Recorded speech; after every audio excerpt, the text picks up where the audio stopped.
কথা না বাড়িয়ে আমি তার সঙ্গে আপনাদের পরিচয় করিয়ে দিচ্ছি। আপনার নামটা একটু বলেন। আমার নাম শিমু। শিমু। শিমু, বয়স কত আপনার? আমার বয়স 35। 35 বছর বয়স। আপনি আমার এই অনুষ্ঠান অনেক দিন যাবৎ শুনছেন, প্রায় 5-6 বছর যাবৎ শুনছেন নিয়মিত। যখন একেবারে প্রথম দিকে শুনতেন তখন কি ভাবতেন যে এই অনুষ্ঠানে একদিন আপনি অতিথি হবেন? না, এটা ভাবতাম না, শুনতে ভালো লাগতো তাই শুনতাম। রাইট। এবং মজার কিছু ঘটনা আছে ওনার অনুষ্ঠান শোনার, যেটা আমি অনুষ্ঠানটা শুরুর আগে ওনার কাছ থেকে শুনছিলাম। যাই হোক, সেটা আমি আপনাদের সঙ্গে শেয়ার না করে ওনাকে বরং ফ্লোর দিতে চাই। আমি আপনাকে বলবো যে একেবারে আরামসে গল্প করবেন আপনি, একেবারে নিজের বাড়িতে যেভাবে মানুষ গল্প করে, নিজের জীবনের ঘটনাগুলো বলে, দিল খুলে মন খুলে কথাগুলো বলবেন, ঠিক আছে? জি, শুরু করুন আপনি ছোটবেলা থেকে যেখান থেকে মনে পড়ে। আমার ফ্যামিলিতে হচ্ছে আমরা 4 ভাই 4 বোন। আমার আব্বু হচ্ছে বিজনেস করতো। জন্ম জেলা কোথায় আপনার? আমার জন্ম জেলা পিরিজপুর জেলা, মঠবাড়িয়া থানা। আচ্ছা আচ্ছা, ওকে। বাবা বিজনেস করতে ছোটবেলাতে দেখেছেন আপনি। কয় ভাই বোন আপনারা? আমরা 8 ভাই বোন। আপনার পজিশন? আমার বড় হচ্ছে 2 ভাই 1 বোন। বড় 2 ভাই 1 বোন, আপনি 4 নাম্বার? জি, আমি 4 নাম্বার। আচ্ছা, বলেন। তো ছোটবেলা যেটা দেখতাম যে আব্বু বিজনেসের কারণে খুব একটা বাড়িতে থাকতো না, দেশের বাইরে বাইরে, মানে বাংলাদেশের মধ্যেই জেলায় জেলায় বলতে গেলে, বিশেষ করে একটুখানি ওনার বিজনেসটা বলি। ওই যে কাঠের বিজনেস ছিল, বড় বড় গাছ কেটে মানুষ দিয়ে কাটে আর কি, ওইগুলা টলার ভরে 4-5টা টলার 300 মণি 400 মণি ওইটা ঢাকায় নিয়ে আসা হতো। আচ্ছা, ঢাকায় আসা কাঠপট্টিতে ওটা দিত।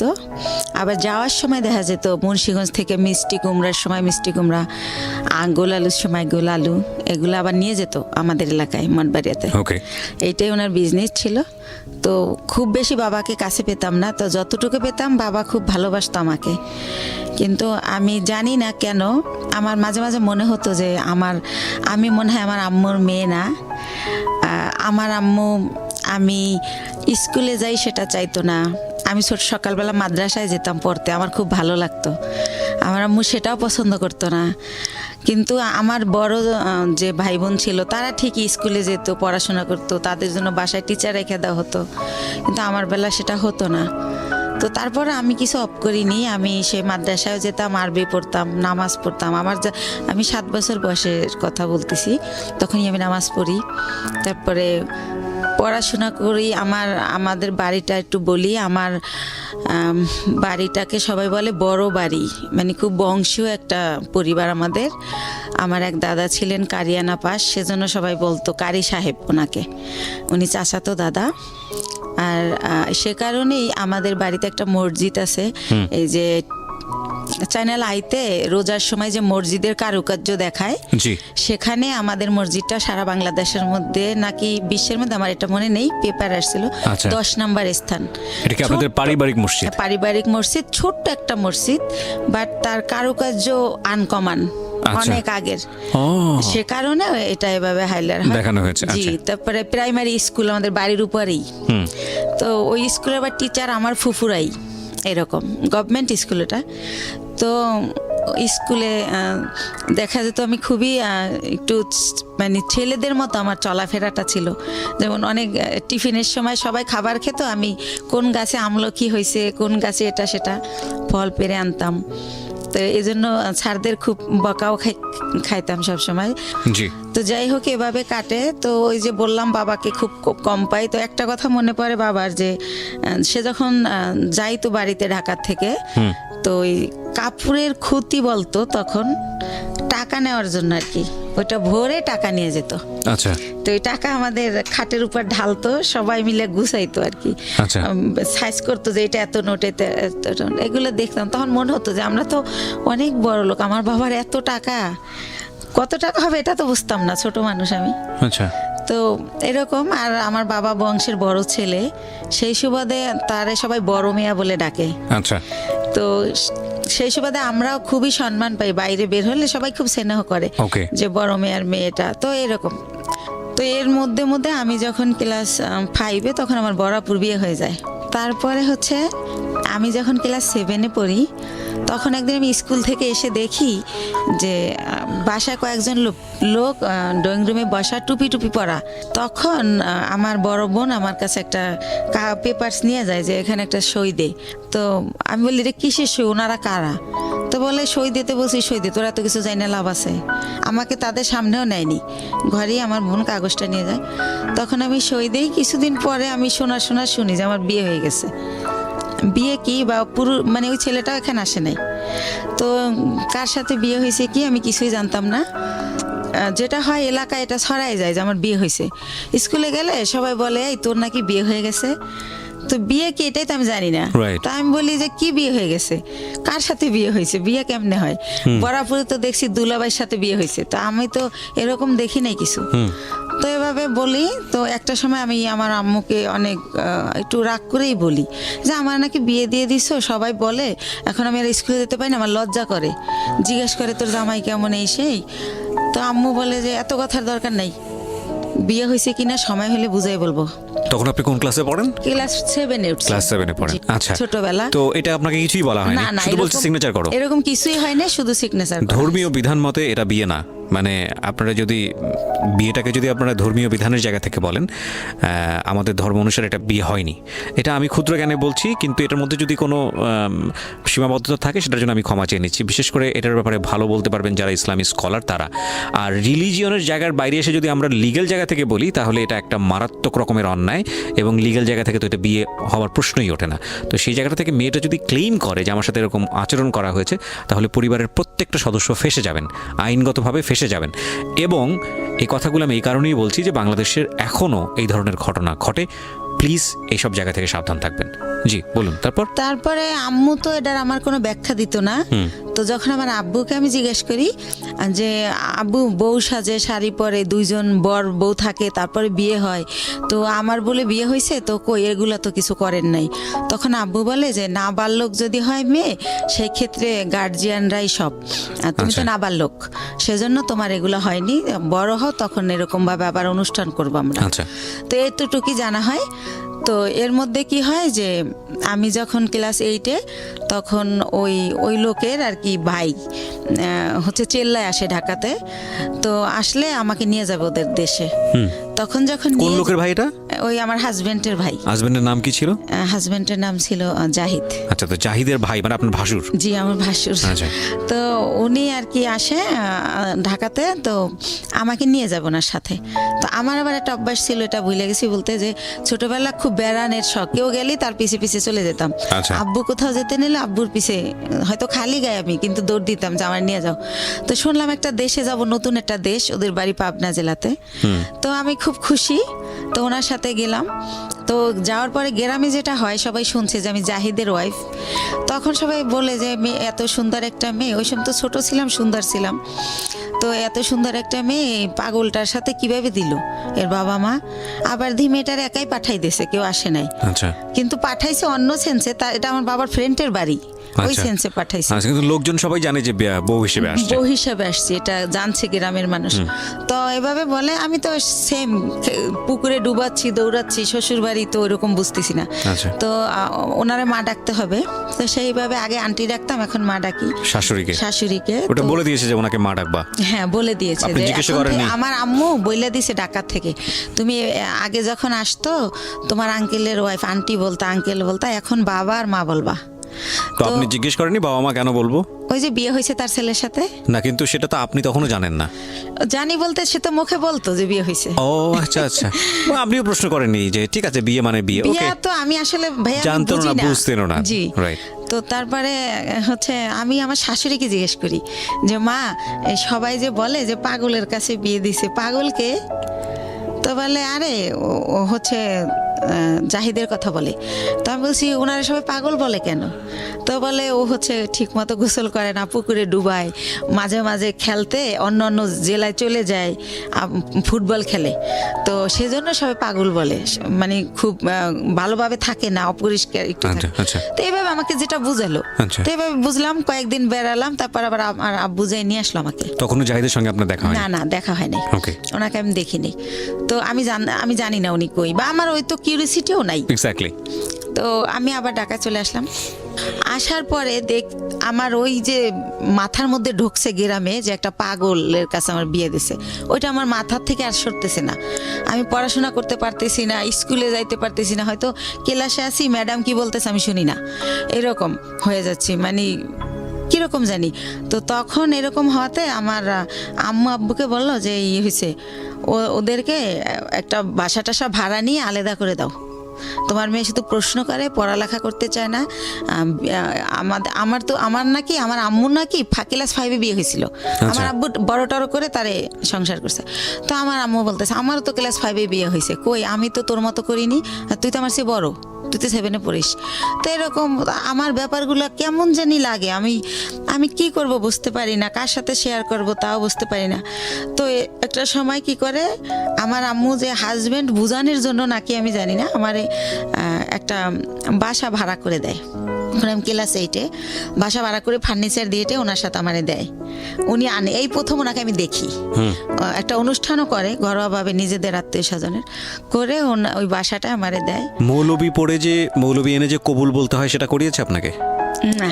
Very interesting. ওকে। তো তারপরে যেটা হলো, ওই দিন যেদিন অনুষ্ঠান করলো সেদিনও মিলাদের মতো করে করলো, হুজুর টুজুর ছিল ওনারা। তো যাই হোক, আর উনি পাগলটা ছিল কি পরে যেটা জানি গল্পে চলে আসবে, উনি সবসময় এরকম না, 24 আওয়ার্স এরকম তা না। তো উনি সকালে, আমি তো আম্মু বলছে সকালে রান্না করতে, তো রান্না করতে পারি না, তাও ডাল চাল মিলে একটু খিচুড়ির মতো করলাম। তো উনি খেয়ে অফিসে চলে গেল ওই গার্মেন্টসে।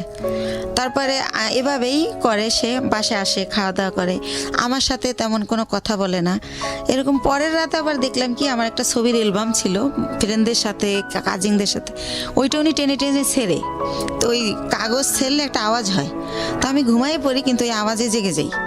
তখন আমি বলি যে আপনি এগুলো ছেড়েন কেন, কি হয়েছে আপনার? এটা বলতেই সে আমাকে একটা চর মারে যে তুমি ছেলেদের সাথে ছবি তুলছো কেন? ছেলে মানে আমার কাজিনরা। আচ্ছা আচ্ছা।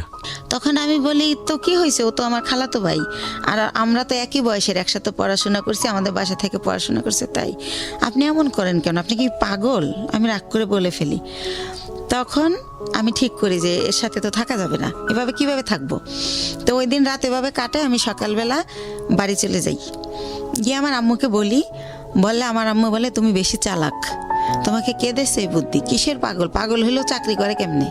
হ্যাঁ, তো আমার সাথে সেই টর্চার শুরু হয়ে যায়, এরকম করে, কি করব। তো আমি বলি যাই হোক, আমি আর ওই বাড়িতে যাবো না, তো এইভাবে থাকি।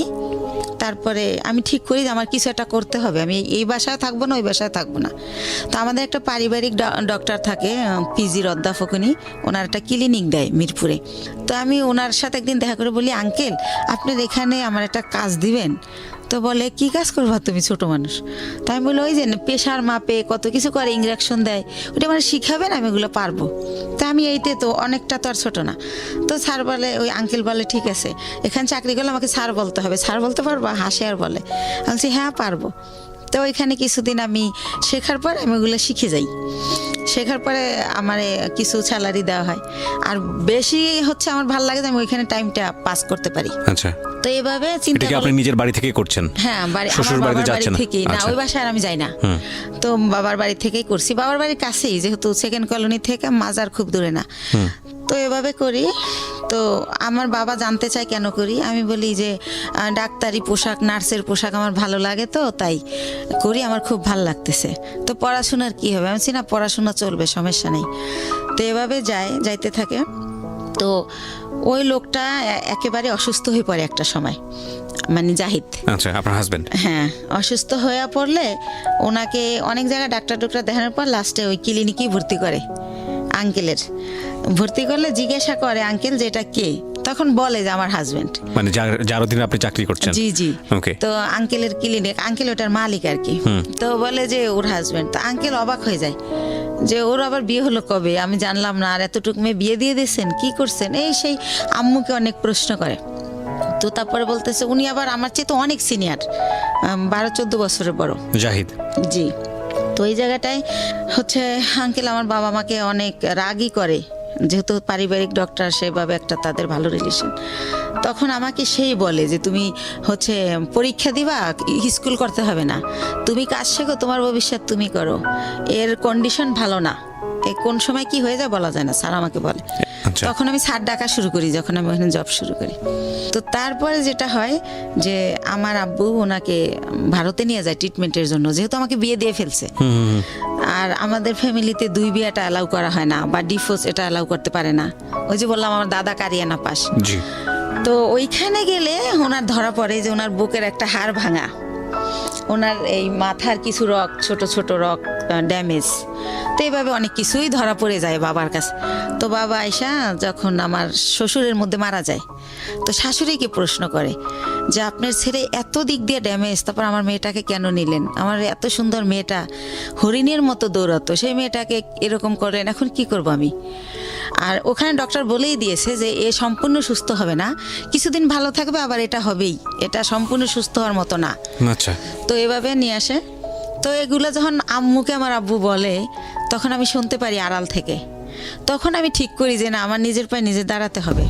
প্রিয় শ্রোতা, আমরা ছোট্ট একটা বিরতি নেব, আর এই ফাঁকে আপনাদেরকে বলে নেই ঢাকা এফএম এর পেজটিতে আপনারা আসতে পারেন। আমাদের পেজটির ঠিকানা www.facebook.com/I-love-Dhaka-FM I-love-Dhaka-FM। প্লিজ পেজটিতে লাইক দিয়ে কানেক্টেড থাকবেন। ওকে, ছোট্ট একটা একবার। প্রিয় শ্রোতা, শুনছেন জীবন গল্প ঢাকা এফএম 90.4-এ। আমি আরজি কিবরিয়া আপনার সঙ্গে রয়েছি। আর আমাদের এই অনুষ্ঠানে যে কেউই আসতে পারেন, আমরা সবসময়ই বলি আপনি যদি আসতে চান প্লিজ আমাদেরকে ফোন করবেন। আমাদের ফোন নম্বরটি হচ্ছে 09611904904। ওকে, আমি কথা না বাড়িয়ে আমার যিনি গেস্ট তার কাছে আবারও ফিরছি, যেখানটায় আমি ছিলাম। বলুন তারপর। তো এর মধ্যে ওইখান থেকে আসার পর উনি অনেকটা ভালো হয়। ভালো হলে আবার আমার এক ভাইয়া, পরিচিত ভাইয়া, ওনার বাড়ি উজিরপুর, উনি একটা গার্মেন্টসে জব করে। তো ওইখানে ওই জাহিদা আমি দুইজনই চাকরি নিই। তো এতে মধ্যে আমি ক্লাস 9-এ উঠি। তো আমি চাকরি নেই কোয়ালিটি হিসাবে। তো আল্লাহ রহমতে আমার হয়তো আউট নলেজ একটু ভালো। আমি অনেক 3 মাসের মধ্যে আমি যখন ঢুকি আমার 8,000 টাকা স্যালারি ধরে। 3 মাস পরে আমার স্যালারি 15,000 হয়ে যায়। আমার একটা লাইনের দায়িত্ব দিয়ে দেয়, লাইন শিপ বলে ওটাকে। তো এভাবে ও জব করে, আমিও জব করতে থাকি। তো ভালো এরকম। তো ওই ওইখানে আবার 3 বাইরের গার্মেন্টস। তো 3 ছাড়ই হচ্ছে আমারে এত ভালো জানে যে এক স্যার যখন আসবে না, অন্য স্যার কি করে আমি জানি বলি, এভাবে আমাকে করে আর কি, যে তুমি আমাদেরকে বলবা। তো এভাবে স্যাররা আমার এক্সট্রা কিছু টাকা দেয়, এমনিতেই, আমি চাই না, দেয়। আর আমি খুব কর্মঠ, খুব মন দিয়ে কাজ করি, এটা তাদের চোখে পড়ে। বা ডে বাই ডে আমি এত ইমপ্রুভ করি যে যারা 3 বছর চাকরি করে এত উন্নতি করে নাই। তো এভাবে স্যাররা খুবই ভালোবাসে আমাকে। তো এর মধ্যেই হচ্ছে আমার বেতন মোটামুটি 20,000-এর উপরে হয়ে যায়, এক্সট্রা টাকা নিয়ে, ওভার টাইম নিয়ে। এর মধ্যে ওই লোকটা আবার অসুস্থ হয়ে যায়, এমন অসুস্থ যে একদম হলুদ হয়ে যায়, একদম খারাপ অবস্থা হয়ে যায়। তো তখন আমার বাড়িতে নিয়ে যায়, ওই মিরপুরে নিয়ে আমার মা বোনেরা লতা পাতা জন্ডিস হিসাবে রস করে খাওয়ানো, ডাক্তার দেখানো, এগুলো করতে থাকে। এর মধ্যে ওই লোকের 3 মাস পর্যন্ত আমার কারণে মালিকে বেতন দেয় এমনি। আচ্ছা। যেহেতু আমারে ভালো জানে তারা মেয়ের মতো, সে কারণে বেতন দেয়। ওই লোককে মানে আপনার হাজবেন্ড? আমার হাজবেন্ড একই গার্মেন্টসে কাজ করতো? জি, একই গার্মেন্টসে কাজ করি। ওকে। এই যে আরো কিছু ওনার কিছু সিমটম ছিল। রাতের বেলা হঠাৎ করে মানে আমি ঘুমের মধ্যে দেখতাম কি সে মানে ভৌতিকভাবে আমার দিকে তাকায় আছে। ঘুমের থেকে উঠে, মানে ওনার দাঁতগুলো খুব বড় বড় ছিল, আর ওনার হচ্ছে উনি অনেক চেকন ছিল, অনেক লম্বা ছিল। তো উনি যখন খালি গায়ে এরকম করতো মনে হতো ভূত। তো আমি খুব ভয় পেতাম। তো ভয় পেলে কি হবে, আমি আবার ছোটবেলা থেকে তো কোরআন পড়তাম, নামাজ পড়তাম। তো ওইভাবে আবার দোয়া টোয়া পরে আবার ঘুমাই যেতাম। যেহেতু আমার অফিসটা ছিল সকাল 8টা থেকে রাতের 10টা পর্যন্ত, তো অনেক হার্ডওয়ার্ক করা হতো, রাতে খুব ক্লান্ত থাকতাম। তো আমি আর কেউ বলা বন্ধ করে দিলাম, কারণ ফার্স্ট দিকে যখন এর কথা বলতাম কেউই তো অ্যালাউ করতেছে না, আমাকে কেউ বুঝতেই আসে না। তো যাই হোক, এভাবে হয়। আমার হচ্ছে এভাবে চাকরি করতে করতে 2001 সালে আমি হচ্ছে 2000-এর শেষের দিকে আমি কনসেপ্ট করি, অফিসে মাথা ঘুরে পড়ে যাই। তখন আমারে হচ্ছে পরীক্ষা নিরীক্ষা করে ডাক্তারের কাছে নিয়ে দেখে যে আমার বাচ্চা পেটে। জি। তো বাচ্চা পেটে দেখলেও আমি অসুস্থ, ওষুধ খাচ্ছি, রেস্ট, যখন মাথা ঘুরে যায় নামাজের রুমে রেস্ট নিচ্ছি, যেহেতু স্যাররা আমার ভালো জানে। তো সেভাবে আমি আমার জবটা চালিয়ে যাই। তো যখন 6 মাস হয়ে যায় তখন আমি আর পারি না, নিজের সাথে আর যুদ্ধ করতে পারি না, তখন আমি জবটা ছেড়ে দেই। তো এর মধ্যে আমার মোটামুটি বেশ কিছু টাকা সঞ্চয় হয়ে যায়। তো জবটা ছেড়ে দেওয়ার পর আমার বেবিটা যখন হয় 2001 সালের মানে জানুয়ারি মাসের 31 তারিখ রাত 12:30টায় হয় আমার ছেলেটা। ওকে। সেখানেও বলি আমাকে যখন একটা প্রাইভেট ক্লিনিকে নেয়, অন্য লোকে নেয়, আমার হাজবেন্ড নেয় না। আর আমি যে প্রেগনেন্ট, এই সময়টা আমার মার আমাকে একটু সময় দেওয়া উচিত, আমার কাছে থাকা উচিত, কিন্তু আমার মা সেটা করে না। তো সে কারণে আমি ওই ভাড়া বাসায় থাকি, মার কাছে আর থাকি না। তো আমি যখন আমারে অন্য মানে ভাড়াটিয়ারা নিয়ে যায় একটা ক্লিনিকে, সেখান থেকে আমার অবস্থা খারাপ দেখে, যেহেতু আমার বয়স কম, সেজন্য আমার অবস্থা খারাপ হয়ে যায়, বা আমার খাওয়া দাওয়া হয় না ভালো। তো আমার ঢাকা মেডিকেল নিয়ে যায়, নিলে তখন ডক্টররা বলে যে ইমিডিয়েটলি সিজার করতে হবে, না হলে বাচ্চা মা কাউকে বাঁচানো যাবে না। তো সিজার করবে, হাজব্যান্ডের সিগনেচার লাগবে। এখন হাজব্যান্ড কোথায়? তখন উনি আবার ওই অসুস্থ থেকে সুস্থ হয়ে মোটামুটি অফিস আবার যায়, ওই কোম্পানি আবার অফিসটা পুরান ঢাকায় নিয়ে যায়, সেখানে উনি জব করে। তো ওনাকে বারবার বলা হয় যে আপনি আসেন, আপনার সিগনেচার ছাড়া অপারেশন হবে না। বলে কেউ একজন দিয়ে দিলেই হয়, আমি যাব না। সে আর যাই না।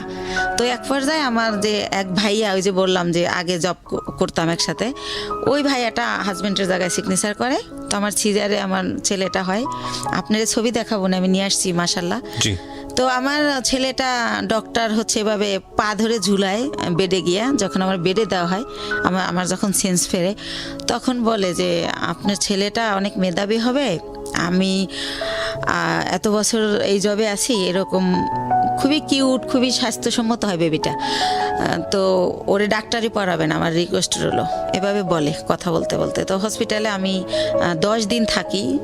ওখানে রাখা হয় 7 দিন, কিন্তু যেহেতু আমি ছোট, তার মধ্যে সিজার হয়, এজন্য 10 দিন রাখে। তো এর মধ্যে কি হয়, আমার মা যেদিন আমার সিজার হয়, তার পরের দিন আমার মার বাসার একটা কাজের মেয়েকে পাঠিয়ে দেয়, কিন্তু আমার মা যায় না। তো কাজের মেয়েকে জিজ্ঞেস করি, লাখি আম্মু আসলো না? বলে যে তার শরীর ভালো না, জ্বর। লাখি আমার সাথে থাকে হসপিটালে। আর একটা বুয়া। বাচ্চার বয়স কত? না, আমার বাচ্চা তো মাত্র হলো, আমি হসপিটালে। ওকে, ঠিক আছে। তো আমার হসপিটালে তো একটা, আমি তো সিজারের, আমি তো বাচ্চার কিছু করতে পারবো না, সেজন্য এই খবর পেয়ে আমার মা লাখিকে পাঠায়, কিন্তু মা যায় না। তো 10 দিন পর আমার এই লাখি সহই আমার বাড়িতে নিয়ে যায়, আমার বাসায় নিয়ে যায়। তারপর আমার মা দেখতে আসে আমাকে। তখন আমি অনেক কান্না করে জিজ্ঞেস করি যে মা, তুমি কি সত্যি আমার মা? আমি হসপিটালে রইলাম, এত কষ্ট করলাম, তুমি আমার দেখতে আসলা না, এখন আসছো কেন? কয় আয়শা কি অন্যায় করে ফেলছি? একটু পরেই চলে যাব, আসছি তোমার বাচ্চার চুল কামাইতে হবে তাই। তো আমি তো বুঝি না চুল কামাইতে হয় বা কিছু একটা। তো উনি আমার বাচ্চার চুল কামায়, ওই দিন থাকে, তারপরের দিন আবার চলে যায়। তো এর মধ্যে আমার ওই যে ভাইয়াটা যে সিগনেচার দিছিল, সেই ভাইয়াটা আমার বেবিটাকে দেখতে আসে। আসার পরে আমি ওনার সাথে শেয়ার করি যে ভাইয়া, আমি তো এখন জব করতে পারবো না, জব করলে আমার বাচ্চা কার কাছে রাখবো? তাহলে আমার তো কিছু টাকা আছে, আপনি কি আমার টাকাটা নিয়ে কোনো ব্যবসা করতে পারেন, এরকম যে আপনিও ব্যবসাটা করলেন, আমারে কিছু দিলেন যাতে আমি চলতে পারি বাচ্চা নিয়ে। তো উনি আমার সবই জানে, আমার কষ্টের কথা। তো বলে আচ্ছা দেখা যাক কি করা যায়। তো উনি আবার 1 সপ্তাহ পরে আয়সা বলে, শিমু একটা ব্যবসা খুঁজে বের করছি। কি? এক্সেসরিজ ব্যবসা, গার্মেন্টসের মাল কিনে আমরা গার্মেন্টসে দিব। তো আমি তো বুঝি না এক্সেসরিজটা। তো উনি আমার বুঝাই বলে যে পলিথিন, কার্টন, লেবেল, হ্যান্ডটেক, এইসব। তো কত টাকা লাগবে ভাইয়া? তো বলে তোর কাছে কত টাকা আছে সেটা বল। তাই আমি বলি আমার কাছে মনে হয় 60-70 হাজার টাকা আছে, এটা হবে? তো বলে যে হ্যাঁ, এটা দিয়েই শুরু করি, প্রথম দেখি কি হয়। তো আল্লাহ রহমতে উনি শুরু করলে প্রায় আমার খরচও চালায়। এরপরে উনি 6 মাস পরে বলে যে প্রায় আমাদের পুঁজি হয়ে গেছে 3 লাখ টাকার মতো 6 মাসের মধ্যে। তো অনেক ভালো লাভ। তো তখন বলে যে আরও টাকা ইনভেস্ট করলে ভালো হতো। তো আমার বাবার দেওয়া কিছু গয়না থাকে আমার, সেই গয়নাগুলো আমি বিক্রি করে আরও টাকা ওইখানে ঢুকাই। তো এরকম করতে করতে আমার বাচ্চাটা, মানে আমার ছেলেটার বয়স হয়ে যায় 2 বছর। 2 বছর, ওকে। 2 বছর হয়ে যায়। তো আল্লাহর রহমতে ভালোই আছি, ভালোই চলতেছি, ব্যবসা খুব ভালো হচ্ছে। তো এভাবে তো আমি বলি যে ভাইয়া এখন একটা অফিস নেন, তাহলে আরও ভালো হবে। তো ভাইয়া কি করে, একটা আরামবাগে ছোট একটা অফিস ভাড়া নেয়, কার্ড ছাপায়, ভিজিটিং কার্ড, কোম্পানির একটা নাম দেয়, স্বদেশ ইন্টারন্যাশনাল, তো এইভাবে একটা নাম দিই আমরা। তো তারপরে যেটা হয় যে ব্যবসা কি হয়, যে টাকা যায় তার চেয়ে আমরা 3 ডবল মাল বাকি আনা যায়। ধরেন 1 লাখ দিয়ে 3 লাখ টাকার মাল বাকি আনা যায়। এভাবে আমরা আবার কোম্পানির মাল দেই। এভাবে করতে করতে আল্লাহর রহমতে আমাদের পুঁজি প্রায় 30-40 লক্ষ টাকা হয়ে যায় যেহেতু আমরা কম পুঁজি খাটাই ভালো ব্যবসা করতেছি, যেহেতু আমাদের লেনদেন ভালো, এর মধ্যে আমাদের 3টা কর্মচারী নিয়ে নেয় ভাইয়া, একটার নাম স্বপন, একটা বাপ্পি আর একটা রেজা। তো এভাবে ভালো ব্যবসা চলতেছে। তো আমার ছেলেটা 2 বছর যখন হয়, ও একা একা পেন্সিল খাতা দিয়ে বসাই দিয়ে খেলতে দেখি যে ও সরল লিখে ফেলে। এভাবে তো দেখি যে আব্বু এরকম করো, তো লেখে। তো তখন আর ওরে আমি বলি আমার ভাইয়াকে যে ভাইয়া ওরে না স্কুলে দিয়ে দেই কিন্টার গার্ডেনে, ও তো লেখা শিখে গেছে। কয় দূর হবো এত তাড়াতাড়ি না।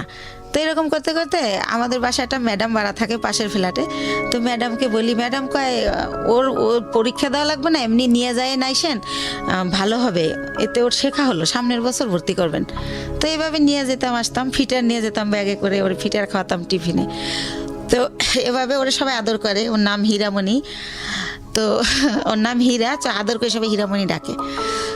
তো এরকম একটা পজিশনে আমার বাবা শোনে যে আসলে আমার বেশ কিছু টাকা হয়েছে, আমি ভালো বিজনেস হচ্ছে আমার, আমি খুব ভালো আছি। তো আমার বাবা আমাকে বলে কি যে ওই যে কারি দাদু, সেই দাদু মারা গেছে, দাদুর ছেলেরা সব আমেরিকায় সেটেল, তো তাদের কিছু জমি বিক্রি করে চলে যাবে, একেবারেই কম দামে দিয়ে দিবে যদি নিজেরা নেয় যারা বেলাডের। তো আমার বাবা আমাকে বলে যে হচ্ছে এরকম জমি বিক্রি করবে, তো তুমি কি কিনবা? তো আমি ভাইয়ের সাথে আলাপ করি। তো ভাই বলে যে জমি তো আর কিনলে ফালানো যায় না, কিনতে পারিস যেহেতু কম দাম। তো মাত্র 1 বিঘা জমি, মাত্র 45,000 টাকা দাম। তো ওই 45,000 টাকা দিয়ে আমার বাবাকে আমি দেই, আমার বাবা জমিটা আমার নামে কিনে। আমি যাইও না, দেখিও না, ওই আমাদের পিরিজপুরে আর কি, মঠবাড়িয়াতে। তো এইভাবে আমার জমিটা হয়। তো এরকম এর মাঝে মাঝে ওই যে লোক, এর আর একটা কথা ভুলে গেছি, এরপরে কি হয়, আমার বেবিটার যখন বয়স 1 বছর, তখন সবাই বলে যে একটা বেবি হয়েছে, এখন ভালো হয়ে যাবে। তো উনি মাঝে মাঝে নাই হয়ে যায়, আবার চলে আসে, এভাবে আপ অ্যান্ড ডাউন চলতে থাকে। তো অনেকে বলে যে বিজনেসে ঢুকাইতে, তো আমি দেই না, কারণ তো ওনার তো ব্রেন ঠিক নাই, তো সেজন্য দেই না। যে না, উনি মাঝে মাঝে জব করে, আবার চলে যায়, আবার আসে। তো উনি কি করে, ঈদ যেমন প্রথম ঈদ আমার বেবি হওয়ার পরে, তো ঈদের দিন উনি হচ্ছে চান রাতের দিন, ওনার এক ভাগ্নে আমার এখানে জব করে, যেটার নাম বললাম রেজা, আর একটা থাকে ভাগ্নে আনোয়ার। তো চান রাতের দিন ওরা বাসায় আসছে, তো রাত অনেক হয়েছে। আমি বলি, এই তো আনোয়ারে জিজ্ঞেস করি, তোমার মামা বাসায় আসবে না?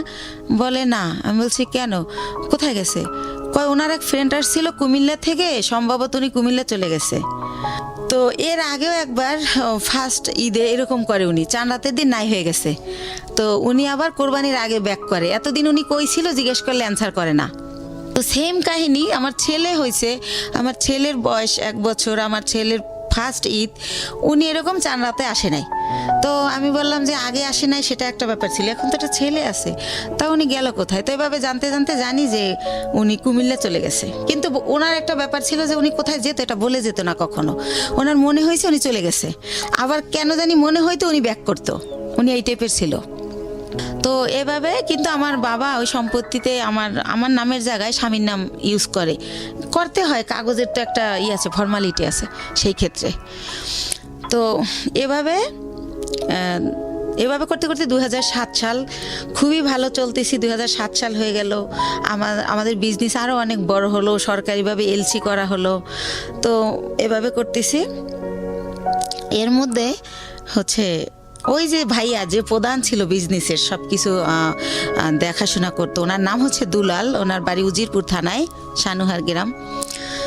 তো ওনারে আমি আমার আপন ভাই, ব্লাডের চেয়েও বেশি, মানে ওনারে আমি অনেক রেসপেক্ট করতাম। উনি বাসায় আসলে আমার মনে হতো আমার ফ্লোরটা বইতে কাঁপে, কারণ মাথায় কাপড় না থাকলে বলতো মাথায় কাপড় নাই কেন, একটু হেসে কথা বললে, একটু জোরে হাসলে বলতো মেয়ে মানুষ এত জোরে হাসে কেন, বা এসে জিজ্ঞেস করতো 5 ওয়াক্ত নামাজ পড়ছিলি তো। খুব শাসন করতো, ইসলামিক মাইন্ডেড ছিল, চারিত্রিক বৈশিষ্ট্য খুব ভালো ছিল। তো ওনারে অনেক রেসপেক্ট করতাম। তো উনি ছিল আমার সব কিছু। কোথায় কি, আমি তো আর অত বুঝি না, মেয়ে মানুষ, বিজনেসটা উনি করতো, কিন্তু টাকা পয়সা যখন শর্ট পড়তো আমি ফ্রেন্ড সার্কেল দেখে দাঁড় করতাম, এরকম করে দিতাম, আবার ব্যাংক লোন করতাম, এরকম ভাবে চলতো। কখনো গহনা বিক্রি করতাম, এরকম চলতো। তো ভালোই। এর মধ্যে হচ্ছে 2007-এর দিকে উনি ফেরত আসলো ইভেন্ট, তখন আমি ওনাকে কোনোভাবেই রাখবো না। তো আমার বাবা মা সবাই বলল যে হচ্ছে শেষবারের মতো দেখো, এরপরে যদি চলে যায় তাহলে আর আমরাই ওনাকে কোনোভাবে আর অ্যালাউ করব না। তো সেবার উনি 3 মাস ছিল। আচ্ছা, 3 মাস থেকে কোথায় যেত আপনি জানতেন না? না না না, একদমই জানতেন না? ওনার বাবা মাও জানতো না। উনি যখন বিয়ের আগে ভাবে নাই হইতো, আচ্ছা, জানতো না উনি কোথায় যায়। তো যখন হচ্ছে 3 মাস ছিল, এবার 3 মাস থাকার পরে উনি আবার নাই হয়ে চলে যায়। তো তারপরে হচ্ছে কি, উনি যখন চলে যায় এই 3 মাস থেকে, এই লাস্ট, ওনার পাটার আসবে না, এরপর আমি অন্য ইয়েতে যাব। তো উনি যখন চলে যায় তখন আমার আবার বেবি পেটে চলে আসে, সেকেন্ড বেবি। কিন্তু একটা কথা ভাইয়া বলে রাখি, মানে হাজবেন্ড ওয়াইফ এক জায়গায় যাওয়া, হাজবেন্ড ওয়াইফ কথা বলা, একসাথে খাওয়া, ওনার সাথে আমার এটা কোনোদিনও ছিল না। কিন্তু কি হতো, উনি আসলে ঘুমাতো আলাদা রুমে, কিন্তু হয়তো বা সকাল আজানের পরে বা আজানের আগে কোনো একটা টাইমে আমি ফিল করতাম যে উনি আমার বেডে আসছে। মানে হঠাৎ করে আচমকা শারীরিক সম্পর্ক? হ্যাঁ, হঠাৎ করে আসতো, উনি আমার সাথে ঘুমাতো না, আসতো, আমি টের পাইতাম। অনেক সময় আমি এমনও হয়েছে যে ওনাকে আমি মেরেছি। কারণ তুমি কেন আসলে? আমি ঘুমাইছি, বাচ্চাকে ঘুম পাড়িয়ে, বা আমার শরীর খারাপ, হঠাৎ করে ঘুমের মধ্যে, তো আমার খারাপ লাগতো, আমি ধাক্কা টাক্কা দিতাম এভাবে। তো এভাবে উনি ওনার সাথে আমার রিলেশনটা শারীরিক যেটা বলেন এতটুকুই ছিল, এর বাইরে কিছু ছিল না। ভালো মন্দ কোনো কথা বলা ছিল না, কোনো দিনও ছিল না এটা। জি, সেকেন্ড বেবি আসলো। হ্যাঁ, সেকেন্ড বেবি আসলো। তো এখন আমি তো সেকেন্ড বেবি নেব না, কারণ আমি ফার্স্ট বেবির কারণেই আমি আমার জবটা ছেড়ে দিয়েছি, বিজনেসটাও মানুষ করতেছে। সেই ফার্স্ট বেবিরে আমি স্কুলে নিয়ে যাচ্ছি, আনতেছি, ওরে গান আবৃত্তি অভিনয় শিখাচ্ছি, বিভিন্ন সাবজেক্টে দিচ্ছি যে ও ভালো কিছু করবে। ও ছোটোবেলা থেকে একা একা আসিফের গান করে 3 বছর বয়সে, তখন আর আমি 4 বছর বয়সে গানের স্কুলে দিয়ে দিই, গ্যান্ডারিয়া কিশালয় কচিকাচার মেলা, খুব ভালো একটা স্কুল ওটা, সাংস্কৃতিক। তো যাই হোক, ওরে নিয়ে আমি খুব বিজি, আমি তো বেবি নেব না। তো এখন বেবি মানে নষ্ট করার জন্য অনেক জায়গায় যাই, কেউ নষ্ট করতে পারে না, নষ্ট করে না। যে আপনার সিজারের বেবি এমআর করলে আপনার ইনফেকশন হতে পারে, বিভিন্ন রকম ভয় দেখায়। তো তারপরে আমি হোমিও কিছু ওষুধ খাই, কেউ বলে কাঁচা আনারস খেলে নষ্ট হবে। তো যাই হোক, কোনোভাবে আমার বেবিটা নষ্ট হয় না, থেকেই যায়।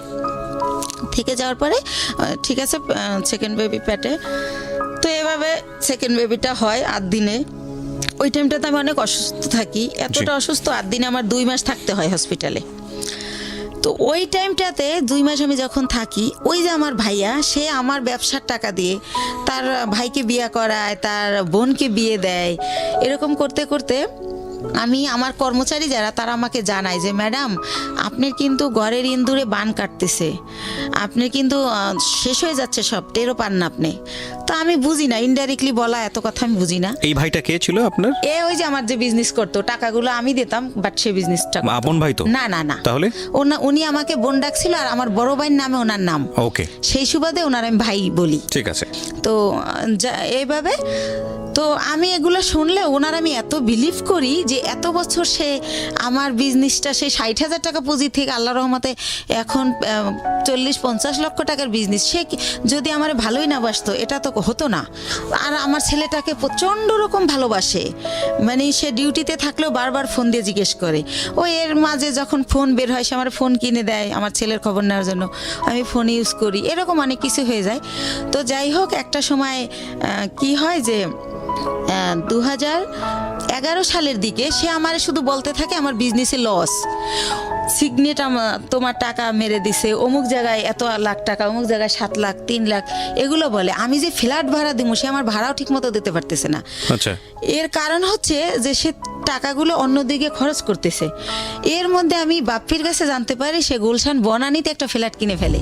প্রিয় শ্রোতা, আমরা ছোট্ট একটা বিরতি নেব, আর এই ফাঁকে আপনাদেরকে বলবো তো আরও একবার, প্রিয় শ্রোতা শুনছেন জীবন গল্প ঢাকা FM 90.4-এ। আমি আরজি কিবরিয়া আপনার সঙ্গে রয়েছি। আর আমাদের এই অনুষ্ঠানে যে কেউই আসতে পারেন, আমরা সবসময়ই বলি আপনি যদি আসতে চান প্লিজ আমাদেরকে ফোন করবেন।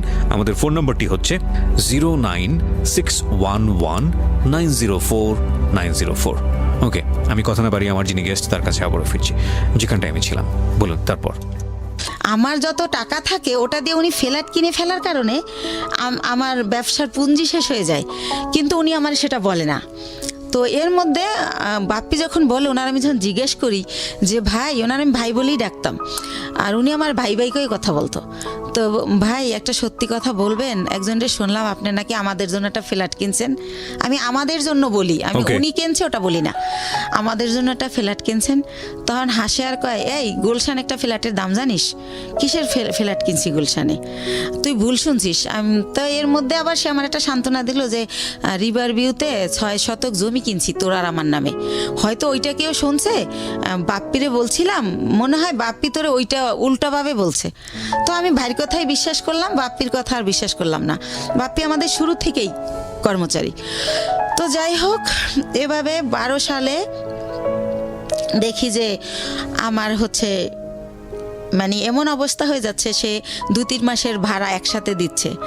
তারপরে সে হঠাৎ করে বলল যে আমি একটু দেশে যাব, আমার বাড়িতে একটু কাজ আছে, জমি জমার ব্যাপারে আমি 2 দিনের পর চলে আসব। সে বাড়ি গিয়ে 22 দিন হয়ে গেছে যখন সে আসে না। আর আমি ফোন দিলি বলে এই তো ভাই কাইলে আসবো, পরশু আসবো, এরকম করে।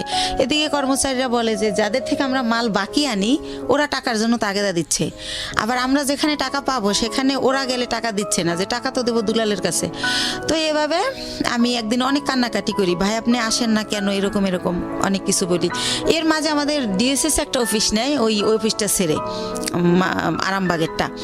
তো আরামবাগেরটা আমি চিনতাম, ডিএসএস অফিস আমি কোনোদিন আসি নাই, কারণ যেহেতু ছেলেদের কাজ কারবার সবাই পুরুষ মানুষ, ভাই চাইতো না যে আমি আসি, তো আমি আসতাম না। তো আমি অনেক কান্নাকাটি করি যে ভাই আমার কি সব কিছু শেষ হয়ে গেল, আমার স্বামী দিয়ে আমি সুখ পাইলাম না, আমি চিন্তা করছিলাম আমার ছেলেটাকে আমি মানুষ করব, আপনি তো সবই জানেন আমার জীবনের, এখন আপনি কোথায় গিয়ে লুকাই রয়েছেন, আমার কি হবে এখন, আমি কোথায় যে দাঁড়াবো। তো এভাবে অনেক কান্নাকাটি করার পরে বলে কি যে আচ্ছা ঠিক আছে আমি 2 দিন পর আসতেছি। এরকম করতে করতে সে 1 মাস থাকে। 1 মাস থাকার পর আমি জানতে পারি যে সে বিয়ে করছে দেশে, সেজন্য সে আসে না। তো সে 1 মাস পরে সে বউ নিয়ে এসে ওই গুলশান ফ্ল্যাট কমপ্লিট হয় নাই দেখে সে লেট করতেছিল বাড়িতে। তো যখন সে নিউজ পায় যে ফ্ল্যাট কমপ্লিট, তখন সে বউ নিয়ে ওই ফ্ল্যাটে ওঠে। কিন্তু টাকা কিন্তু তার একটা পয়সাও ছিল না, টোটাল টাকাই কিন্তু আমার ছিল। সে ওঠার পরে আমি ওইটাও বাপ্পির কাছে জানি। তা আমি যখন জিজ্ঞেস করি ভাই আপনি কোথায় উঠছেন, সে আইসা বলে যে আমি তো এরকম আমারে বলে যে আমি তো বিয়ে করছি, বউ নিয়ে কি তোর বাসায় উঠবো না চম্পার বাসায় উঠবো, তার বোনের নাম বলে। এই চম্পাকেও সে বিয়ে দেয় আমার অর্থ দিয়েই, এটা আমি পারমিশনই দিছিলাম, কিন্তু সে যত টাকা খরচ করছে অত টাকা খরচ করতে আমি বলছিলাম না। তো যাই হোক, আমি বলি যে না আমাদের বাসা আপনার বউ নিয়ে উঠবেন কেন, এটা কেমন দেখা যাবে, আপনি চম্পার বাসায় ওঠেন। কারণ তার প্রতি তো এর মধ্যে আমি বিরক্তি, সে আমার সাথে যা করতেছে ঠিক করতেছে না। তো পরে আমি জানতে পারি যে সে আসলে নিজের ফ্ল্যাটই ওঠে। তো ওঠার পরে আমি তখন তারে বলতে থাকি যে ভাই আমি আপনি যে 1 মাস ছিলেন না, আমি অনেক টাকা লোন করছি, এটা দিতে হবে, আপনি আমার তাড়াতাড়ি টাকা দেন। আমি টাকার জন্য তার খালি প্রেশার ক্রিয়েট করতে থাকি যে আমার কত টাকা আছে, আমার হিসাবটা দেন। তো আরেকটা কথা বলে রাখি, সে আমার একটাবার বলে কি ডিএসএস অফিস নেওয়ার আগে যে 20 লক্ষ টাকা না দেখাইলে গভর্নমেন্ট আমাদের এলসি করতে দিবে না। তো সেই ক্ষেত্রে আমাদের তো এখন 20 লক্ষ টাকা নাই ব্যাংকে, মনে হয় 10 লাখ টাকার মতো আছে। তো ব্যাংক এশিয়াতে চম্পার একটা অ্যাকাউন্ট আছে, ওর 10 লাখ টাকা আছে। তা আমাদের টাকাটা ওর অ্যাকাউন্টে ওরে দিয়ে জমা দেওয়াই, তাহলে 20 লাখ টাকা দেখাইলে আমাদের এলসি দিবে, তাহলে আমাদের ব্যবসাটা অনেক বড় হবে, আমাদের খুব রিসেন্টলি তোদের আমি ঢাকায় ফ্ল্যাট কিনে দেবো, এইভাবে বলে। তো বলার পরে আমি আমার নামে থাকে ওই যে 10 লাখ টাকা থাকে ওটা আমার নামে থাকে। তো ওইটা আমি উঠাই দিলে ওইটা উনি চম্পার অ্যাকাউন্টে দেয়, উনিও হয়তো শুনবে এটা। তো দেওয়ার পরে দেখেন আমার টাকাটা চম্পার হয়ে গেল। তো সেভাবে এক এক করে আমার সব কিছু এরা দখল করে নিছে। তো এর মধ্যে আমার ছেলেটা তো মাশাআল্লাহ বড় হয়।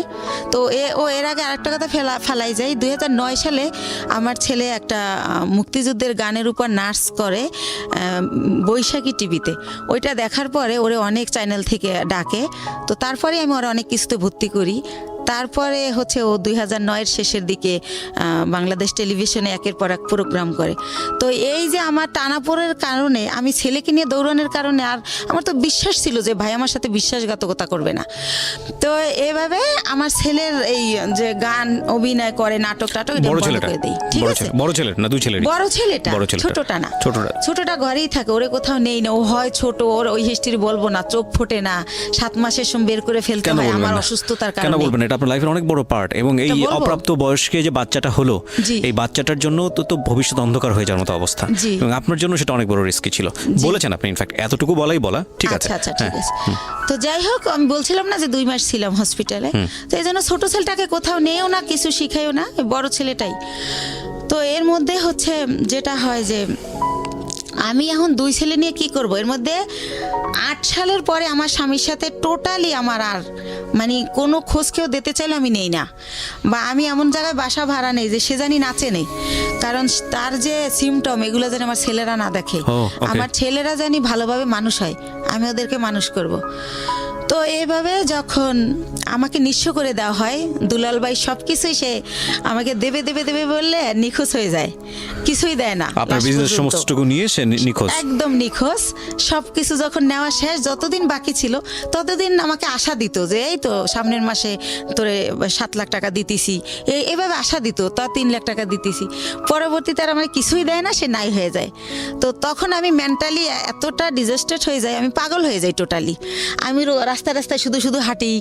আমি সেই গ্যান্ডারের থেকে বুদ্ধিজীবী শহীদ মিনার যে 34 মাস দুপুরবেলা রোদ্রে আকাশের দিক তাকায় কান্না করি, আর আল্লাহর সাথে কথা বলি, আকাশের সাথে কথা বলি যে আল্লাহ তুমি বিচার করো, আল্লাহ আমার অপরাধটা কি, আমার বাবা মামার দিকে তাকাইলো না, আমি অনেক কষ্ট করে একটা বিজনেস করলাম, একজনের বিশ্বাস করলাম, সে এটা করলো, আমার স্বামী এটা করলো, আমার অপরাধটা কি, মানে এটা আমি কারে জিজ্ঞেস করবো পাই না। তো আমি আকাশের কাছে জিজ্ঞেস করি, আকাশের দিক তাকাই কান্না করি আর বলি।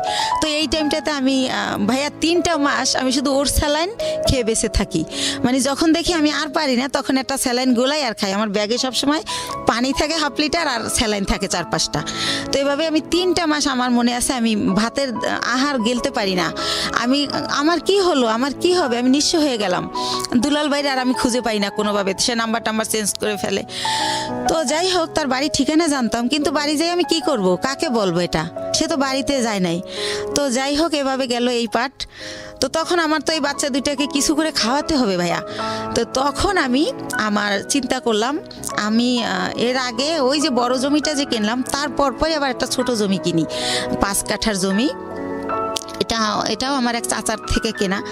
তো আমি চিন্তা করলাম যে এই 5 কাঠা জমি বিক্রি করে আমি কিছু একটা করি। তো তখন ওই 5 কাঠা জমি আমি বিক্রি করব।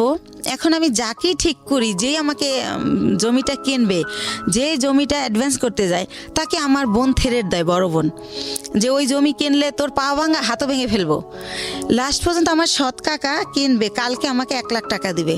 আজ রাত 12টার সময় আমার কাকার নামে একটা মিথ্যা মামলা দিয়ে তাকে অ্যারেস্ট করানো হয়। তো এটা কেন করানো হয় আমি কোনোভাবে জানতে পারি না। তো একজনের কাছে জিজ্ঞেস করি, আমার বাবা মার কাছে জিজ্ঞেস করলে তারাও বলে না, তারা বলে আমরা জানি না। তো তখন শুনতে পারি যে জমি আমার বোন কিনবে, বাইরে বেচতে দেবে না সেজন্য। তো তখন আমি বাধ্য হয়ে আমার মাকে বলাই যে তাহলে বরাপারে বলো আমার জমিটা কিনতে। তো এর মধ্যে আমি শর্টকাট খুলে একটুখানি বলি, আমার বড় দুলাভাই বাংলাদেশের 20 জন ধনীর একজন, উনি বিশাল বড় লোক। তারপরে আমার ইমিডিয়েট যে ছোট, সে সৌদি আরবে বিজনেস করছে 25 বছরের মতো, সেও অনেক ভালো অবস্থায়। তো এরাও কিন্তু বড় লোক। তো আমার সেজো ভাইটাও মালয়েশিয়াতে ইঞ্জিনিয়ারিং পোস্টে গেছে উনি, সেও অনেক টাকার মালিক, আল্লাহর রহমতে অনেক ভালো পজিশন তার। অথচ এই যে আমি যখন তাদেরকে জানালাম যে এরকম দুলাল আমার সব মেরে পলাই গেছে, এখন আমার মৃত্যু ছাড়া উপায় নাই, আমার ঘরে ভাত নাই, আমার ঘর ভাড়া দেওয়ার মতো টাকা নাই, মানে এগুলো যখন প্রকাশ করলাম, তারা আমাকে খুব অপমানজনক কথাবার্তা বলল সবাই। মানে কোনোভাবে কেউ 5 টাকা দিয়েও আমাকে হেল্প করলো না। তো তারপর আমি ডিসিশন নিলাম জমি বিক্রি করার। এখন আমার বোন জমি কিনবে, কিন্তু সে কিন্তু আমাকে 5,000 টাকা দিয়ে হেল্প করলো না। তো যাই হোক, আমি বাধ্য হয়ে রাজি হলাম তাকে জমিটা দেওয়ার জন্য, মাকে দিয়ে বলালাম।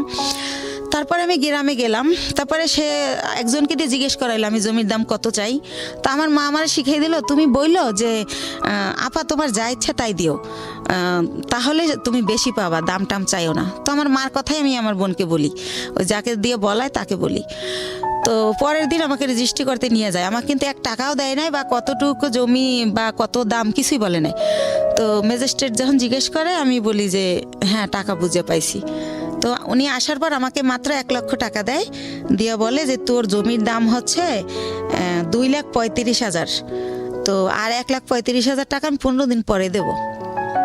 তো তো আমি 1 লাখ টাকা নিয়ে ঢাকায় চলে আসি, কিন্তু ওই যে দুলাল আমার টাকা দেয় না, আমি বাসা ভাড়া ছিলাম, ওই বাসা ভাড়া বেজে যায়, তারপরে ঋণ কইরা খাই ফ্রেন্ডদের কাছ থেকে, ছেলের খরচ করি স্কুলের, তো এভাবে ওই টাকা ঋণ দিতেই চলে যায় 1 লাখ।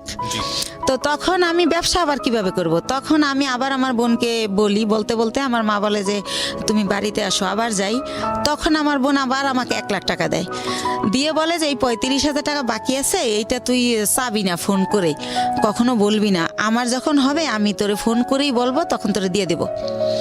আচ্ছা ঠিক আছে। তো ভাইয়া আল্লাহ যার উপরে নারাজ হয় তার হয়তো সব দিক দিয়েই হয়। তো তখন উনি 1 লাখ টাকা দেয়, ওই টাকাটাই না আমি ইন্ডিয়ার ব্যবসা শুরু করি। তো ব্যবসা শুরু করি ইন্ডিয়ার কসমেটিকের ব্যবসা, কয়েকজন আপার সাথে পরিচয় হয়, তাদের সাথে যাতায়াত করি, এভাবে চলতেছি। হঠাৎ করে আমার ব্যাক পেন শুরু হয়, আমি উঠতে পারি না, বসতে পারি না, খুব যন্ত্রণা। তো বাংলাদেশে যখন ডাক্তার দেখাই, দেখাতে দেখাতে পরীক্ষা নিরীক্ষার পর যেটা বলে যে আমার একটা কিডনি ড্যামেজ হয়ে গেছে। ওহো।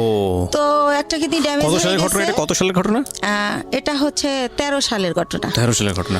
তো তখন তো আপনার জাহিদের সঙ্গে যোগাযোগ সম্পূর্ণ কোথায় আছে, কি করছে, কিছু জানি না। না, তো তখন আমার ড্যামেজ হয়ে গেল। তো আমার আত্মীয় স্বজনকে আমি ব্যাপারটা জানাই, মানুষ দিয়ে জানাই, কিন্তু ভাইয়া কষ্টের কথা হলো আমার এক সৎ ফুফুর ক্যান্সার হয়েছিল, তাকে কেমো দেওয়ার জন্য আমার বোন প্রতি মাসে তার কেমোর খরচটা দিত, কিন্তু বাইরের মানুষের দেয়, যে ওর মেয়ে বিয়ে হয় না, বিয়ে দিয়ে দেয়, যার যা লাগে দেয়, কিন্তু সে আমাকে কোনোভাবে হেল্প করলো না। হেল্প না করলে আমার যে পুঁজিটা ছিল ওইটা দিয়া, আরেকটু বলি, তো বাংলাদেশে বলে ড্যামেজ হয়ে গেছে, তো আমার অনেকে বলে যে ইন্ডিয়ার ডাক্তার ভালো, ইন্ডিয়াতে দেখাও। তো ইন্ডিয়া দেবী শেঠি নামের একটা হসপিটাল মুকুন্দপুরে, সেখানে আমি দেখাই ডক্টর বুজুরিয়া, উনি কিডনি বিশেষজ্ঞ ছিলেন। তো উনি পরীক্ষা নিরীক্ষার পর বলে যে আপনার কিডনি ড্যামেজ হয় না, এটা মিথ্যা রিপোর্ট, আপনার কিডনি ছোট হয়ে গেছে, একটা কিডনি একটু ছোট হয়ে গেছে, আপনি বেশ কিছুদিন অনাহারে ছিলেন, খাবার দাবার খাইতেন না, সেই জায়গার থেকে এটা হয়েছে।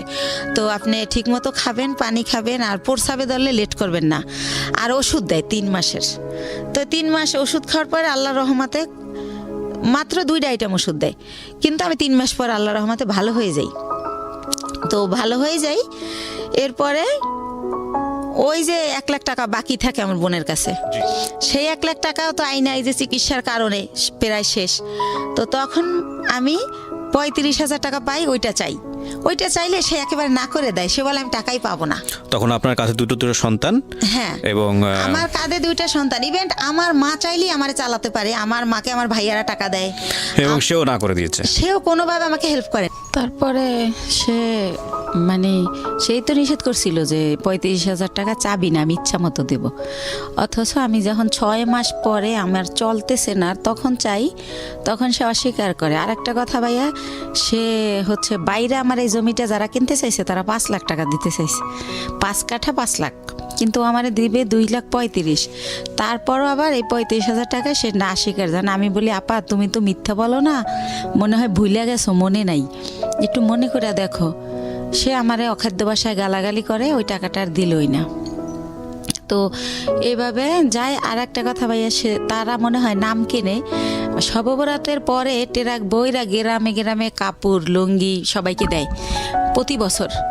তো আমি হচ্ছে 2 বছর আগে, মানে আমার ছেলে তো এবার দিল ইন্টার পরীক্ষা, তো ইন্টার যখন ও ফার্স্ট ইয়ারে ভর্তি করে মরে, তো ওই যে আমি অসুস্থ ছিলাম, আমার অনেক অভাব, তো তখন আমি ওরে বলি যে হচ্ছে আমার ছেলেরে ভর্তি করব কলেজে, ভর্তির তোরা হচ্ছে এমনি বলি ডাইরেক্ট যে তোরা তো সবাই জাকাত দেস, নাইলে তোদের জাকাতের টাকা থেকে আমার কিছু টাকা দে, আমার ছেলেটার ভর্তি করি।